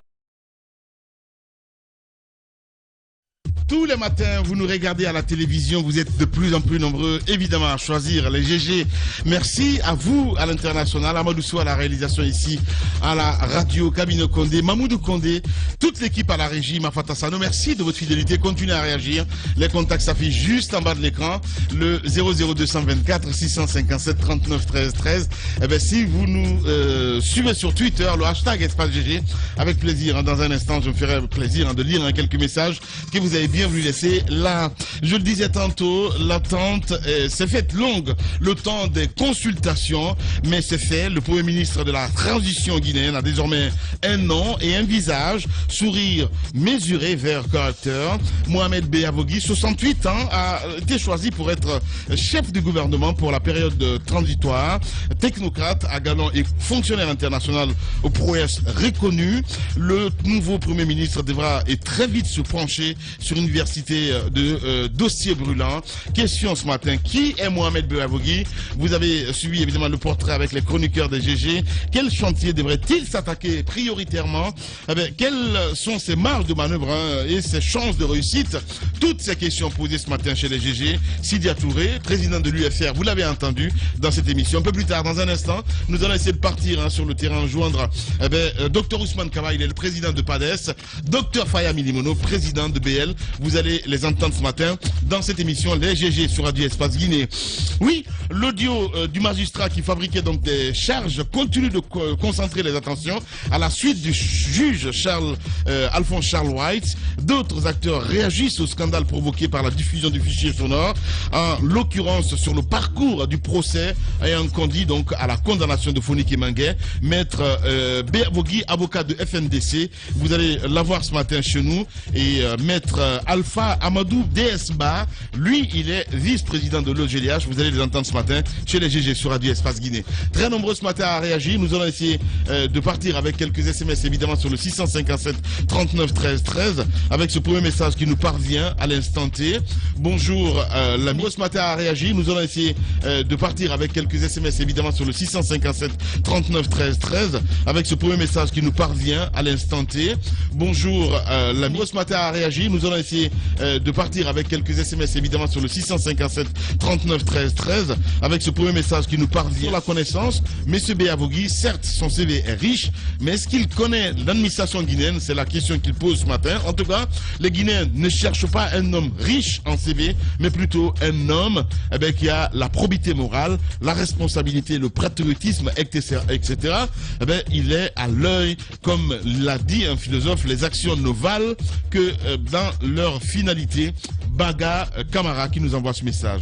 On reste avec cet autre également qui nous écrit: bonjour les GG, la Guinée n'a jamais manqué de cadres chevronnés à la primature. Seulement, ils n'ont pas l'amour de la Guinée. Et aujourd'hui, nous accueillons à bras ouverts donc la venue de M. Beavogui, qui ne va pas réussir sa mission que si nous les Guinéens nous changeons nos anciennes pratiques afin de l'aider dans cette phase transitoire. François Yomo Lambagny qui nous envoie ce message.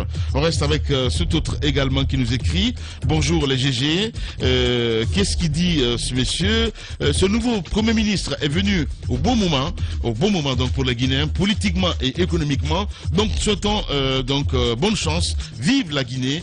Gulde Fogo de Solo Primo qui nous envoie ce message. Vous êtes très nombreux à nous écrire évidemment, mais là on y va avec cet autre également qui nous écrit. Lui il est en France, c'est Daniel Lama qui nous écrit: bonjour les GG, Mohamed Beavogui est dans les critères du CNRD.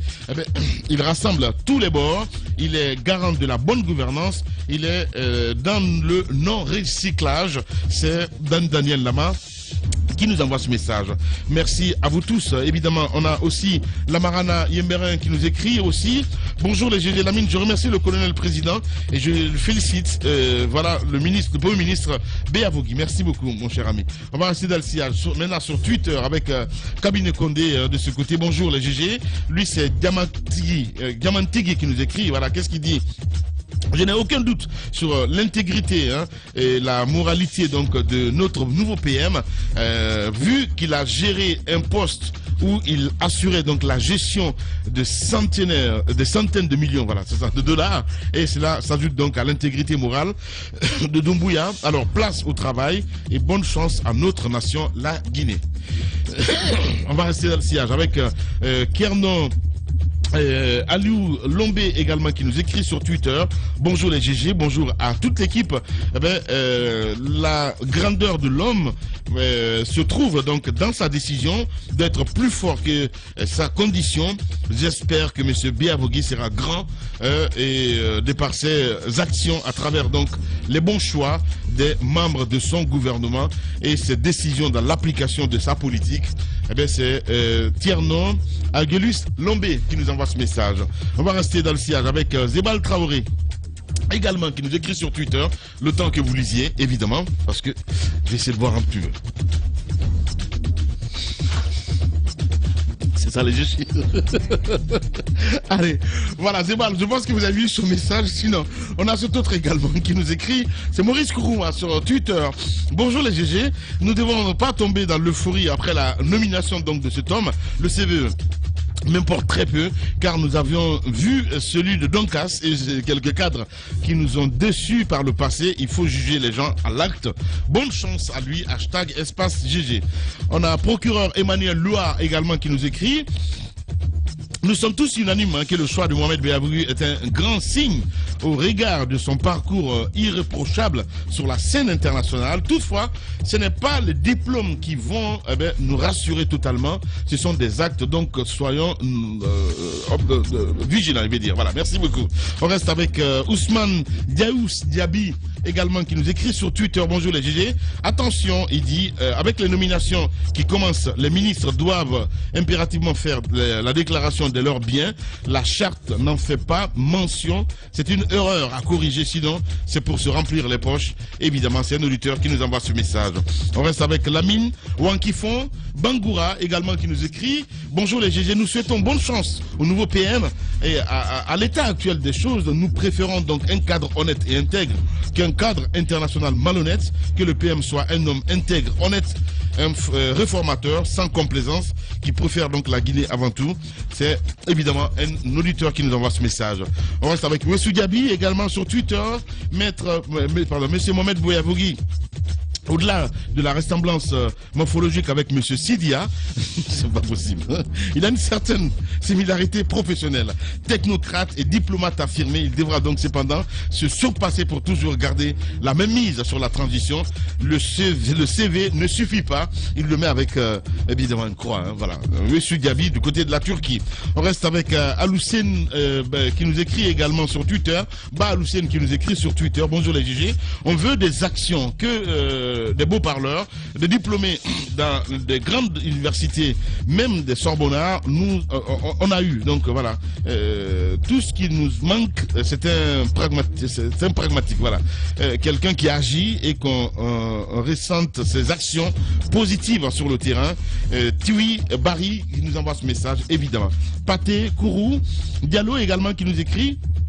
Lorsqu'une pression intérieure ou extérieure vous obligerait donc d'être au service d'une personne, d'une ethnie, d'une communauté, d'une religion, d'une corporation, en marginalisant donc les autres couches de la vie sociale guinéenne, dénoncez et rendez votre tablier.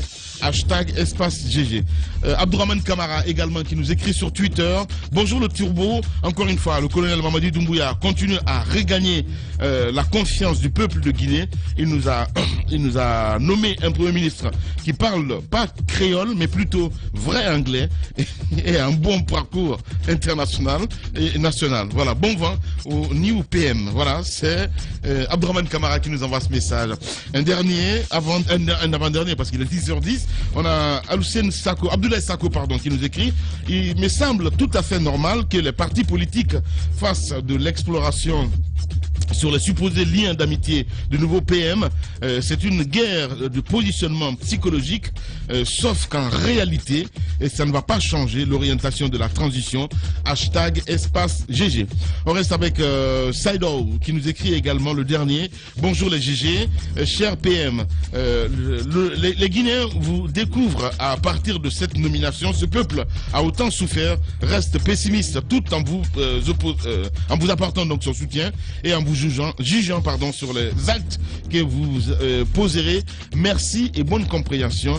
Voilà ce qu'on pouvait dire évidemment avec vos messages ce matin.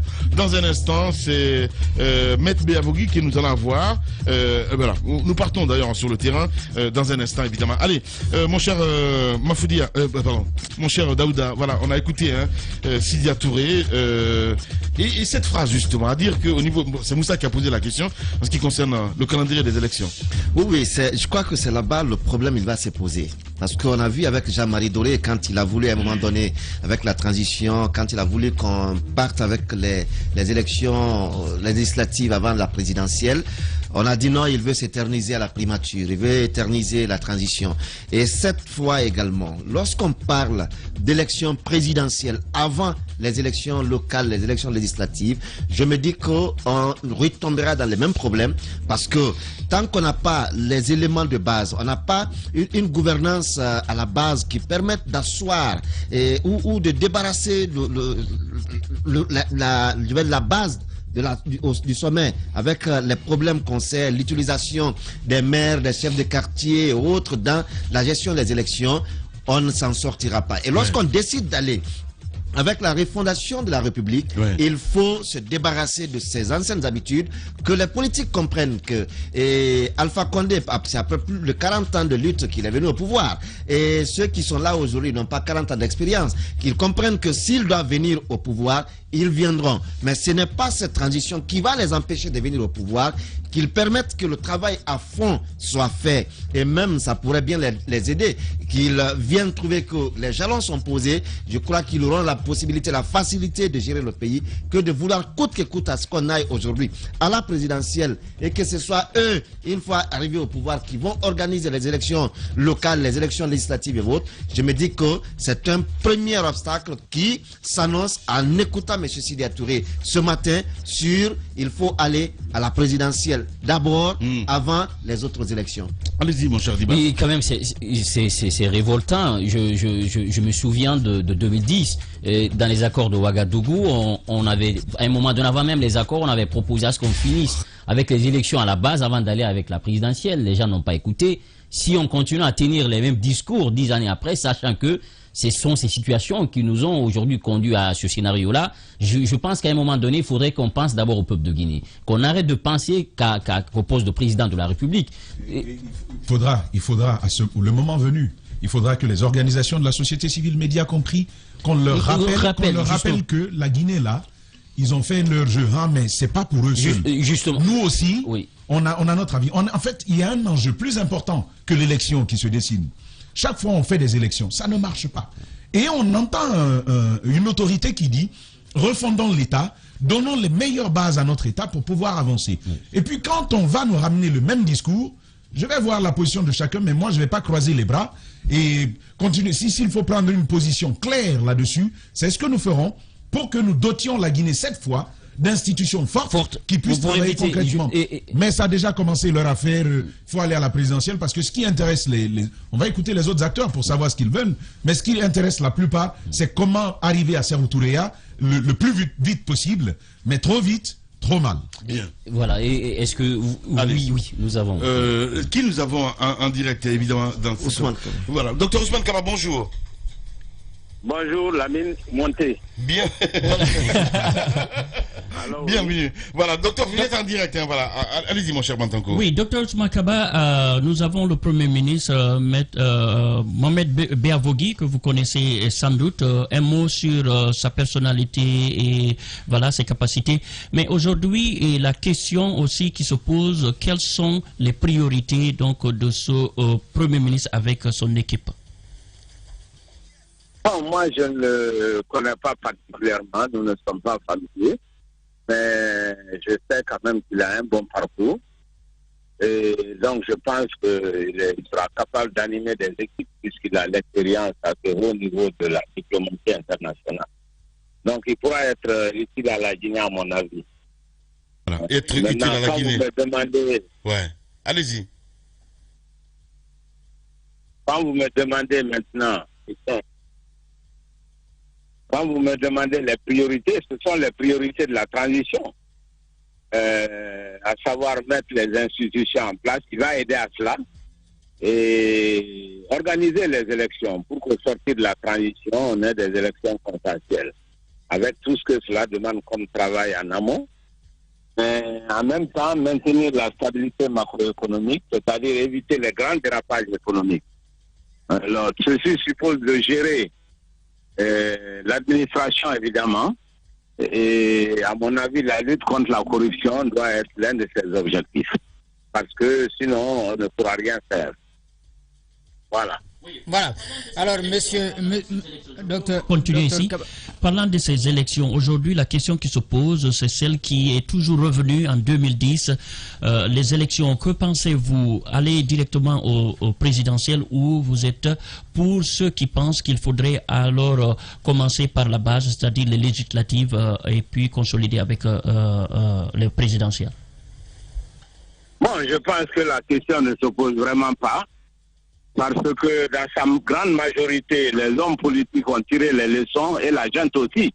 Vous vous souvenez, l'erreur de 2010, c'était de commencer par les élections présidentielles.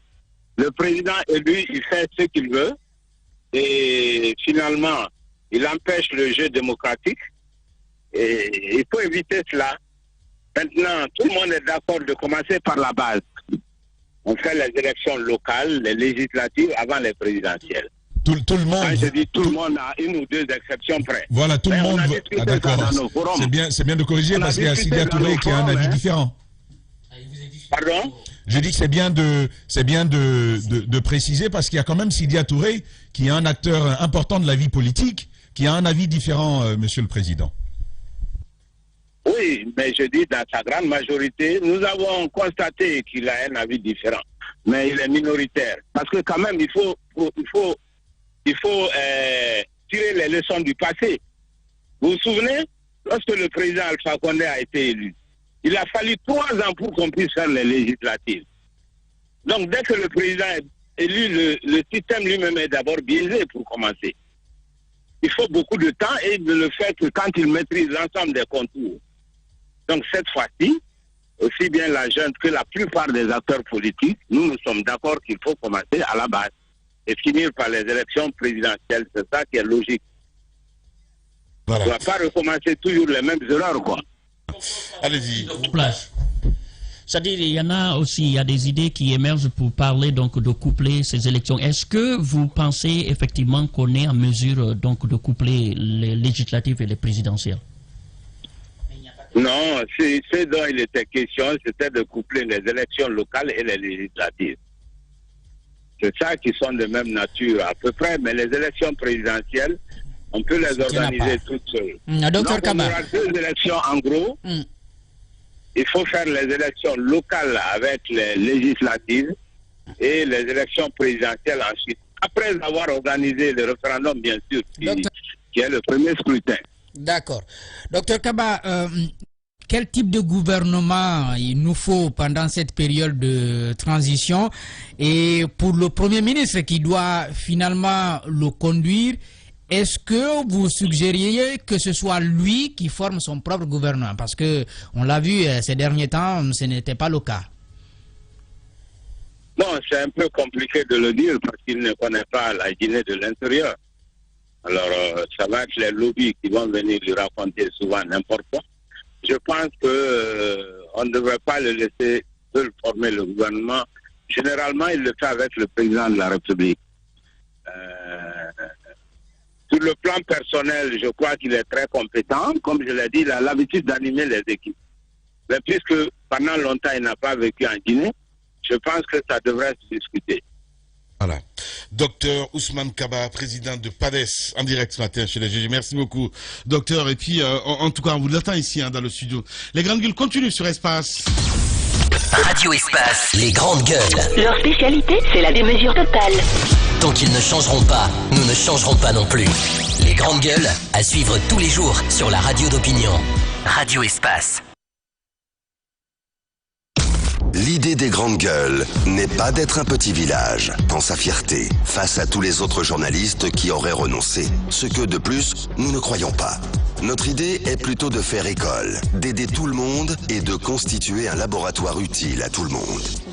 Ici commence l'actualité de la Guinée. Bienvenue chez les GG. Chez les GG, nous pensons comme JMJ. Dire la vérité.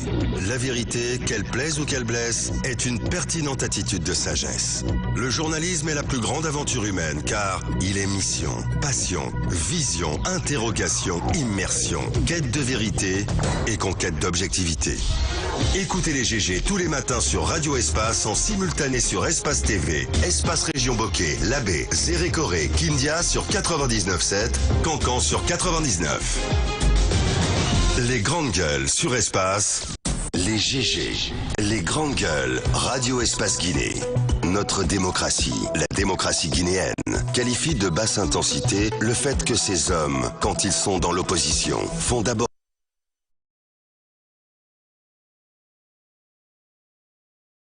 Oui, Val de réaction ce matin, mon cher Moussa Moïsila. Docteur Faya Minimono, il est en direct ce matin. Docteur, bonjour et bienvenue sur Radio Espace. Bonjour Lamine et bonjour à l'équipe des Grandes Gueules. Bonjour aux auditeurs. On a tous donc vu la fumée blanche. Le Premier ministre est connu, Mohamed Beyavogui. Vos impressions sur ce personnage et ensuite la question qui revient et que nous avons posée aux deux premiers intervenants, c'est sur la priorité au niveau électoral. Est-ce que vous êtes d'accord avec l'esprit de la charte qui voudrait qu'on parte de la base au sommet pour ces élections à venir? D'abord sur le Premier ministre qui vient d'être nommé, je crois que c'est un excellent.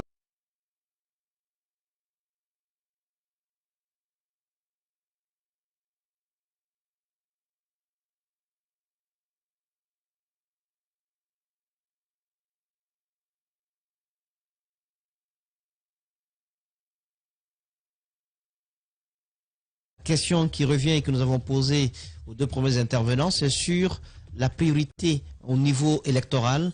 Est-ce que vous êtes d'accord avec l'esprit de la charte qui voudrait qu'on parte de la base au sommet pour ces élections à venir? D'abord sur le Premier ministre qui vient d'être nommé, je crois que c'est un excellent choix. M. Beyavogui a des compétences, l'intégrité avérée.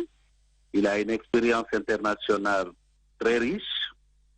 Il a également un carnet d'adresses, à mon avis, qui seront des atouts pour la conduite des affaires de cette période transitoire. Il n'est pas connu pour être affiché dans un parti politique. C'est une neutralité dont on souhaitait également, parce que la compétition qui va suivre va compter sur la neutralité de ceux qui conduisent les affaires de cette période transitoire. Maintenant, par rapport aux élections, je crois que au niveau du bloc libéral, depuis toujours, nous avons pensé que pour une question de parcimonie dans la gestion des finances publiques de notre pays, on peut envisager, comme on le fait au Libéria à côté, en Sierra Leone à côté, n'est-ce pas, l'organisation, n'est-ce pas, couplée de l'ensemble des élections. Je ne crois pas que les Guinéens ne soient pas aussi intelligents que les Libériens, que d'aller aux urnes, qu'on leur dise, voici la boîte où vous allez mettre votre choix pour votre maire ou votre conseiller, voici la boîte où vous allez mettre votre choix pour votre député, et voici la boîte où vous allez mettre votre choix pour le président de la République. Pour que, après avoir terminé cette élection et ce jour, pendant au moins 4 ans, on ne parle pas d'élection, mais qu'on parle de développement, qu'on parle de création d'emplois, qu'on mette ces jeunes au travail. Mais si on les étale, naturellement, en 5 ans, on aura tous les 2 ans une élection, c'est comme un incendie. Bien. Docteur Faya Milimono, allez-y. Monsieur le Président, est-ce que la crainte de certains, c'est étaler des élections et puis les étaler, on risque d'aller au-delà de 2 ans ou 3 ans. Est-ce que la crainte, c'est pas là-bas? Et si on les couplait quand même, on gagne en temps, même si, du point de vue financier, c'est trop lourd. Écoutez, je crois que on économiserait de l'argent si on les couple, premièrement. Deuxièmement, si on les couple également, on peut gagner en temps. Mais il faut surtout voir la chose comme permettant à ce pays-là d'enlever beaucoup du quotidien des Guinéens la consommation de la politique. Lorsqu'on parle, lorsque vous nous écoutez, nous les acteurs politiques, presque tous les jours on vous parle d'élections. Il faut que nous nous dotions, n'est-ce pas, des mécanismes qui nous permettent d'aller aux élections une fois tous les 5 ans, pour que pendant au moins 4 ans, nous ne parlions pas d'élections dans ce pays, mais qu'on parle de développement, qu'on parle de la justice, qu'on parle de la liberté des Guinéens, qu'on parle de l'emploi des jeunes, etc., etc. Docteur Faya, d'aucuns diront, mais docteur, il a quel âge lui? Il n'est pas trop pressé. On comprend bien. Mais est-ce que vous comprenez les appréhensions de certains de vos pairs? C'est là où nous passons souvent de côté lorsque les gens se projettent dans les structures. En fait, cette période transitoire doit être un succès pour la Guinée et non pour quelques-uns. On a fait en 2010 pour que la période transitoire de 2010 soit dédiée uniquement à la dévolution du pouvoir, surtout le président de la République. Ça nous a pris 3 ans, 60 morts pour que les élections législatives soient organisées. Ça nous a pris 8 ans pour que les élections locales soient organisées. Est-ce que nous allons revenir à cela? Et je crois que cette fois-ci-là, il faut commencer par assainir la maison Guinée, se donner donc suffisamment de temps pour que les élections auxquelles nous allons participer ne souffrent d'aucune entorse. Voilà. Avant de réaction ce matin, allez-y Moussa, dernière question. Docteur, dernière question. Est-ce que vous êtes entendu sur les critères de choix de ceux qui vont vous représenter au CNT? Écoutez, nous avons commencé les concertations, pas plus tard qu'hier. Je recevais à l'initiative de la coalition ADC-BOC la mise en place de l'intercoalition pour nous permettre effectivement de nous retrouver et définir la clé de répartition entre les différentes coalitions des 15 qui doivent représenter la classe politique. Voilà. Merci beaucoup en tout cas, docteur Faya Milimono. Il faut le rappeler, il est le président de BL. Les GG continuent sur Espace. L'idée des grandes gueules n'est pas d'être un petit village dans sa fierté face à tous les autres journalistes qui auraient renoncé. Ce que de plus, nous ne croyons pas. Notre idée est plutôt de faire école, d'aider tout le monde et de constituer un laboratoire utile à tout le monde. Ici commence l'actualité de la Guinée. Bienvenue chez les GG. Chez les GG, nous pensons comme JMJ. Dire la vérité. La vérité, qu'elle plaise ou qu'elle blesse, est une pertinente attitude de sagesse. Le journalisme est la plus grande aventure humaine car il est mission, passion, vision, interrogation, immersion, quête de vérité et conquête d'objectivité. Écoutez les GG tous les matins sur Radio Espace en simultané sur Espace TV, Espace Région Bokeh, Labé, Zérékoré, Kindia sur 99.7, Cancan sur 99.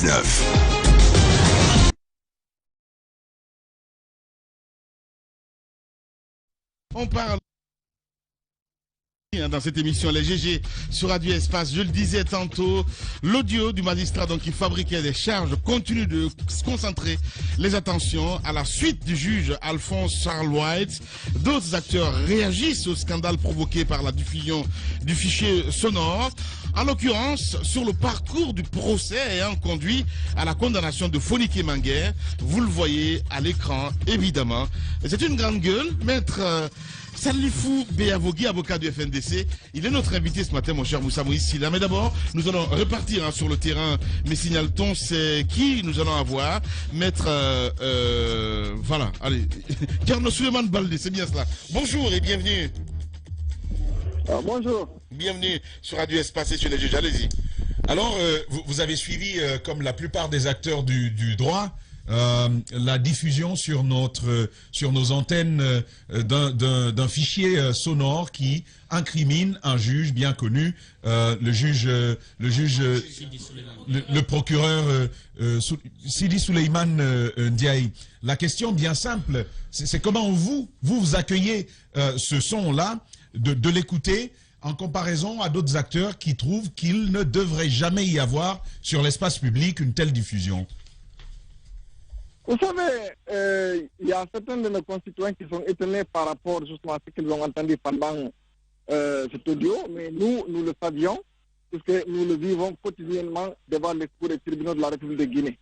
Mais aussi longtemps qu'il n'y a pas une preuve aussi réfutable, c'est assez difficile que certains de nos concitoyens puissent comprendre justement l'injustice dans laquelle nous vivons. Et pour une fois qu'il y a une telle preuve, on devrait quand même tirer les conséquences et veiller à ce que des choses comme ça ne puissent jamais arriver à nouveau en Guinée, que des citoyens innocents qui n'ont absolument rien fait soient envoyés en prison, que des preuves soient fabriquées pour détruire des vies, pour détruire des familles. Cela n'est pas admissible et on ne peut pas rester silencieux, indifférent ou complaisant par rapport à une telle situation. Nous devons dénoncer et nous devons nous lever tous pour que des choses comme ça puissent être tournées à la hauteur de la gravité de ces actes. Ok. Donc nous, Monsieur Baldé, nous n'étions pas surpris. D'accord. Monsieur Baldé, aujourd'hui, selon donc les informations que nous avons reçues, Monsieur Ndiaye ferait mal aussi à la population que donc la corporation, c'est-à-dire vous les magistrats. Alors, est-ce que dans votre corporation vous avez déjà pensé à faire quoi que ce soit qui va donc à l'encontre donc de ces agissements? Est-ce qu'aujourd'hui on peut s'attendre à peut-être un procès qui sera intenté contre Monsieur Sidi Souleymane Ndiaye? Vous savez, il y a des débats et des discussions qui sont en cours. C'est assez prématuré de savoir exactement quelle décision sera prise, notamment par le Conseil de l'ordre en ce qui concerne les avocats. Mais au-delà, vous savez, il y a l'association des magistrats, et puis il y a aussi le Conseil supérieur de la magistrature et le ministre de la Justice en tant que tel. Il est assez difficile à ce stade de dire comment les choses vont évoluer, mais nous, en ce qui nous concerne, et moi personnellement, ayant discuté avec certains de mes clients, nous n'allons pas rester indifférents. Il faut que ce soit clair. Il y a certaines personnes qui ont essayé de nous intimider hier, ça n'a pas marché, c'est pas demain que ça marchera. Bien. Nous sommes là, nous voulons lutter pour la justice et nous sommes disposés à payer le prix qu'il faut, mais nous n'allons pas rester silencieux, nous n'allons pas être complaisants, nous allons dénoncer au-delà de la dénonciation, nous allons poser des actes pour que des choses comme ça n'arrivent jamais plus en Guinée, que des familles ne soient pas endeuillées, que des familles ne soient pas détruites de la part de certaines personnes qui veulent tout simplement garder les avantages et puis certains privilèges en complicité avec une certaine élite égoïste et corrompue. Et ça, bien. nous le disons. Merci beaucoup en tout cas, Maître Souleymane Baldé. Il faut le rappeler, il est avocat. Les GG continuent sur Espace. Les GG, les grandes gueules, Radio Espace Guinée.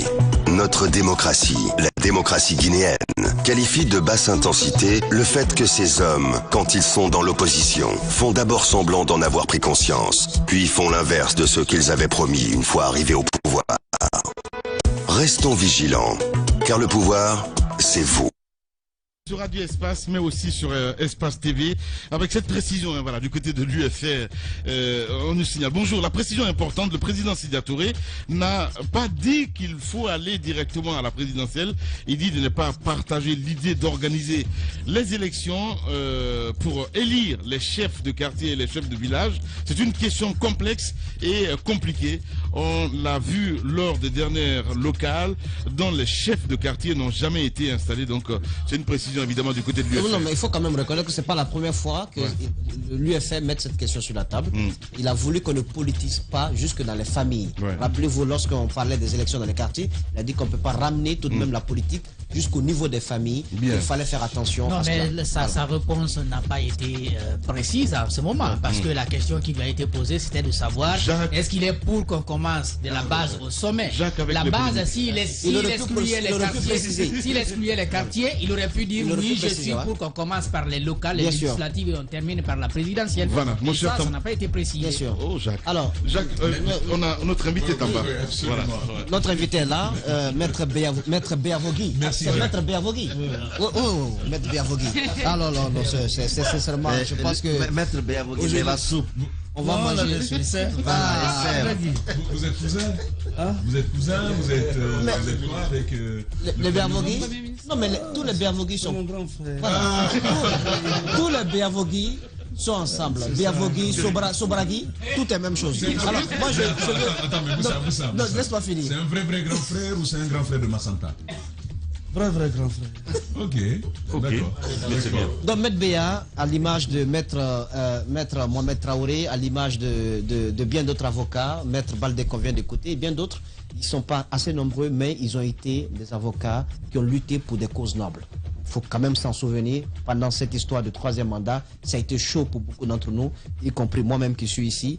J'ai eu beaucoup de débats avec la justice, mais c'est le moment de reconnaître qu'au prix de rien, ils ont quand même mis leur poitrine face à tout ce que nous savons de l'appareil judiciaire pour défendre d'innocentes personnes.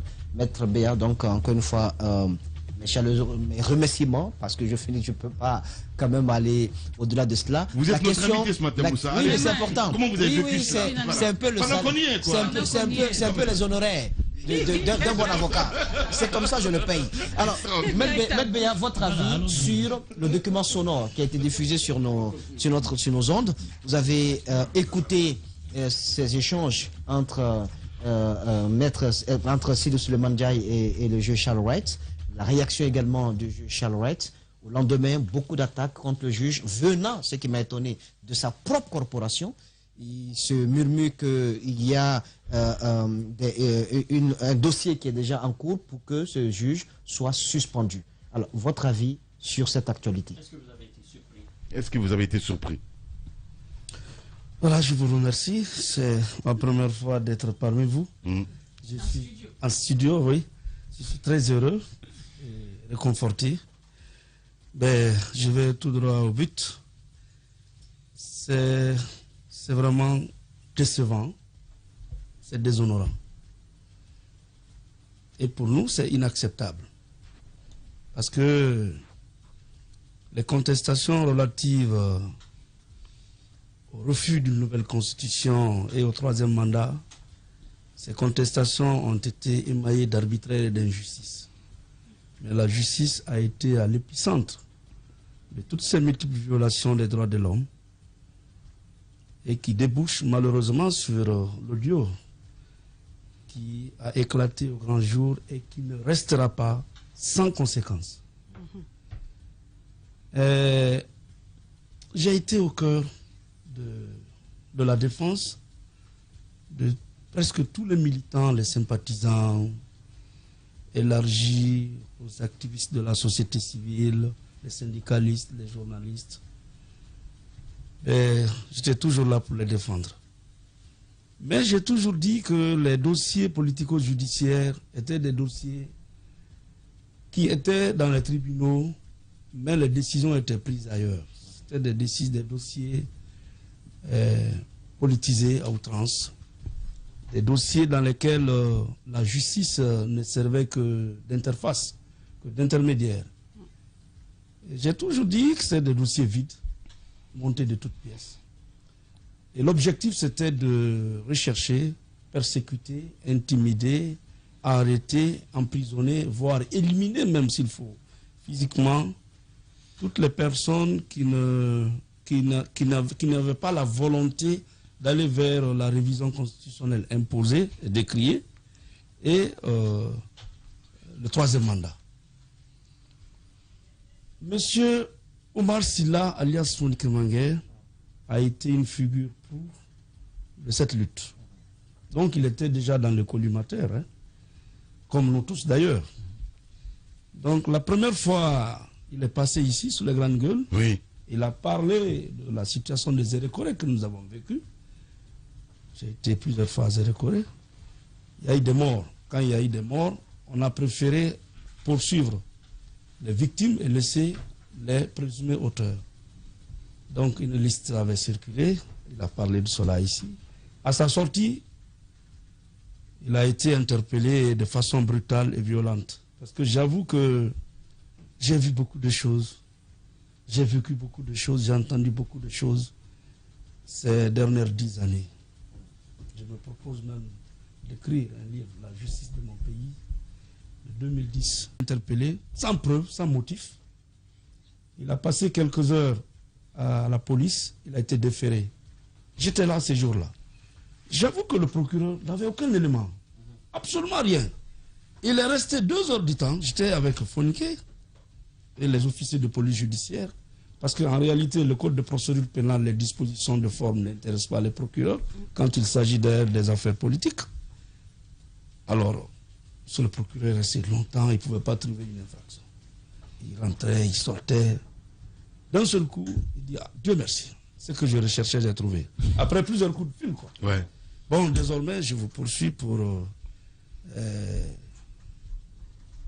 des informations. Je tombe des nues. Je vous poursuis pour diffusion d'informations tendant à troubler l'ordre public. Et je demande mandat de dépôt. C'est comme ça que Oumar est parti, malheureusement en prison. En cours de procédure, ses charges ne tenaient pas. Alors ils sont rentrés sur sa page. Après avoir reçu bien sûr des captures d'écran. Évidemment. Et d'autres nouvelles infractions ont été improvisées, qui n'ont même pas été portées à la connaissance de la défense. C'était des dossiers orientés, conditionnés, dirigés. Tout était planifié jusqu'à la juridiction de jugement. Et rappelez-vous qu'avant que Oumar ne soit arrêté, M. Sano avait été arrêté, Destin, Bailo, Ibrahima Diallo. Là, c'était une justice aux ordres. Oui. Et on les a distribué des peines de 6 mois à 1 an. Finalement, ils ont été tous libérés. On n'a plus parlé de ce dossier. Alors est venu le cas de Oumar qui n'avait pas été arrêté, qui avait assuré l'intérim. Donc il fallait coûte que coûte le neutraliser. Donc monsieur le procureur même dit que c'est son habitude. C'est un habitué des faits. Chaque fois il a ce genre de dossier, il vient vers les magistrats pour transmettre le message qu'il a reçu. Et moi, les grandes gueules. J'ai dit, monsieur le procureur se bat pour lui-même. C'est pour maintenir son poste. Pas pour vous aider, vous, juge, à rendre une bonne décision. Si vous le suivez, un jour vous serez face au tribunal de l'histoire. Parmi les juges, M. Charles Laurette s'est spécialisé. Je le rends hommage ici. C'est comme Mme Irène Ajemalis. Mais devant d'autres juges, tels que Mafanko, la condamnation existe avant même que le débat n'ait lieu.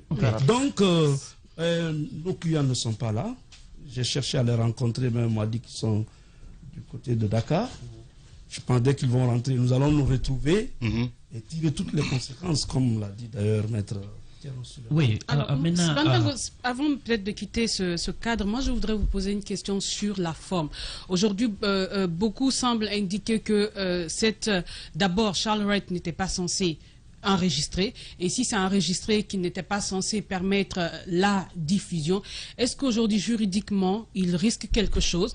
Est-ce que du côté de vos pairs de la justice, est-ce que vous avez vent d'une certaine condamnation pour le traîner par exemple devant la justice pour cet acte? Que dit la loi? Bon, vous savez, la loi, ce sont les principes et les exceptions. Lorsque, comme l'a dit d'ailleurs le juge Charles lui-même, effectivement, hier, lorsqu'un juge vient pour corrompre un autre juge et qu'elle dénonce, moi je ne vois pas où est l'infraction, je ne vois pas où il y a une faute disciplinaire. Au contraire, Charles aujourd'hui doit être félicité, honoré. Et nous aurions souhaité qu'il y ait d'autres Charles pour que notre pays enfin soit une justice saine, équitable, juste pour tous. Un jour, l'imam de la grande mosquée n'avait pas manqué de dire, dans un pays où la loi n'est pas respectée, si vous êtes étranger, mieux vous quittez. Vous savez, même les nouvelles autorités, la première déclaration après la prise du pouvoir, c'était l'instrumentalisation à outrance de la justice. Mais il n'y a pas de justice dans notre pays. Bien, allez-y, mon cher Tanko. Mais chaque fois qu'un dossier est à connotation politique, on n'a pas besoin de la forme. c'est la condamnation, tout est déjà arrêté. Est-ce que les chefs d'accusation aujourd'hui, parce que beaucoup, il y a même d'aucuns disent qu'on peut le reprocher jusqu'à 10 chefs d'accusation, je parle de Sidi Souleymane, on dit entrave à la manifestation de la vérité, délit, il a porté atteinte aux activités de la justice, acte de subordination, on parle même de complicité entre guillemets avec le ministre de la Justice, association de malfaiteurs et tout ça. Est-ce que ces délits-là que beaucoup de juristes mettent en évidence, on peut le reprocher aujourd'hui? Si tel est le cas, quelle est la procédure qu'on devrait suivre? Il va passer devant le Conseil supérieur de la magistrature ou bien tout simplement devant un juge pour un procès pénal? Parce qu'il était fort en fabrication de preuves. Là, il faut fabriquer beaucoup de... Cela me rappelle d'ailleurs le cas de Feu Roger Bamba et à son âme. Il a été poursuivi arbitrairement. Son dossier était clos. Nous étions sur le point d'aller au procès. Nous avons tout fait. Donc, généralement, les dossiers politiques, c'est quand on donne le coup de sifflet à la chancellerie ou bien au lieu. Après, nous allons à l'audience. Sinon, vous allez faire 10 ans, 15 ans, 8 ans. Vous êtes comme un colis en prison. Il est mort. Ça, nous n'allons pas laisser passer cela. Maintenant, les nombreuses infractions que vous avez relevées, c'est un chapelet d'infractions. C'est pourquoi j'ai dit, je n'anticipe rien. Nous nous battons pour le principe. Ça nous a coûté ce que cela nous a coûté. Ça, je vous le dis. Nous étions à l'index. Nous étions des avocats. Même taxés de l'opposition. Taxés de l'opposition. Non, je parle... Là même, c'est plus grave. C'est plus grave parce que les militants et sympathisants de l'UFDG étaient comme des colis qu'on cueillait à tout moment et qu'on a... Et puis mettre en prison. Quand les procédures sont dirigées contre l'État et ses démembrements, les tribunaux se déclarent incompétents. Mais lorsque c'est contre l'opposition, même vous journalistes, là la machine va à 1000 à l'heure. Donc il y a plusieurs infractions que nous allons relever. Je ne pourrais pas dévoiler ça. Nous attendons l'arrivée de nos clients. Le collectif, je ne suis pas sûr. Mais Sano est là quand même. Oui, il est là. Ouais. Le principal... Effectivement, il est à Dakar. Hein. Et je vous dis, c'est quand le président Charles l'a libéré, il est sorti malade, complètement escanté. C'est quand le président Charles l'a libéré, un mois après, jour pour jour. Et c'était sous mon appel. Il venait à l'audience, et puis, banalement, il a été interpellé. Et le procureur de fin, paix à son âme, n'avait pas manqué de me dire devant lui, maître, lui, je le mets là-dedans, après les élections, vous viendrez le chercher. Ainsi dit. Bon, maître Béa, je présume que Sidi Souleymane Ndiaye n'est pas le seul. Alors, aujourd'hui, Charles a donné le coup d'envoi. Est-ce que ce ne serait pas le moment maintenant de dénoncer tous les autres? Parce que, vous savez, ça fait entrave à votre activité. Ça ne vous permet pas de travailler. Et aujourd'hui, est-ce qu'on peut savoir qui sont impliqués dans cette situation? Bon, on ne pourra pas citer tout le monde ici. Mais ce qui est sûr, nous déjà, comme je l'ai dit, nous sommes mis à l'index. On nous taxe des dénonciateurs, et on dit souvent que nous parlons à la presse. Oui. Et nous sommes là toujours à mettre à mal les juges, tout ça avec l'autorité. On va jusqu'à demander à nos clients de quitter derrière nous. Même hier, un client particulier qui va constituer, un juge lui a dit, mais écoutez, vous suivez un avocat politicien. Je suis fier de défendre les libertés. Ouais. Et j'assume. Ouais. Je pense vraiment avoir fait ce que je devais faire. Vous savez, ce qui est arrivé là, nous l'avons dit, hein, tout ce qui s'est dit aujourd'hui avait déjà été dit. Quand on a condamné Grenade à 10 ans d'emprisonnement, Grenade devait être acquitté purement et simplement. Mais le jour de la décision, un magistrat a fait les va-et-vient, ça a été reporté. Le lendemain, il a fait encore les va-et-vient, ça a été reporté. Le lendemain, on a confirmé la décision. Il n'y avait aucune preuve. Mais après, il a été gracié, non? Bien. Mais donc, il faut que dans notre pays, que la justice joue son rôle. D'accord. Que nous ayons plusieurs Charles Wright. Ça, je le dis sans démagogie. Hein. Parce que si la justice n'est pas juste et équitable, la vie est impossible en société. Deux choses. Sur le dernier pan de votre propos, que la justice, faut que nous ayons plusieurs Charles Wright. Concrètement, est-ce qu'il y a d'autres mécanismes en dehors de la loi pour s'assurer qu'un juge a bonne moralité avant même de pouvoir lui confier la responsabilité de juger? Est-ce qu'il y a des mécanismes dont on peut s'inspirer, par exemple, en dehors des frontières guinéennes, pour avoir des juges crédibles, des juges dont on ne doute pas assez de la moralité? Ça, c'est une question que je pose. Mais la deuxième, c'est un peu nous amener un peu dans le processus, dans le procès autour qui n'a pas eu lieu, autour de Roger Bamba. Il n'est plus. Fonike Mangué, c'est de lui qu'on parle. On aura l'occasion de l'avoir certainement un jour et nous l'entendrons sur tout ceci. Mais est-ce qu'on peut entendre avec vous la part de responsabilité de ces juges-là et du procureur dans le cas Roger Bamba? Qu'est-ce qui s'est passé? Comment est-ce qu'on est arrivé à cette situation funeste? Roger Bamba a été appelé au palais. Moi, il m'avait appelé, mais il était déjà au palais, et pris par le service de renseignement. Sinon, je l'aurais conseillé de ne pas aller, d'attendre au moins une convocation. Bon, on savait qu'il n'y avait pas de convocation.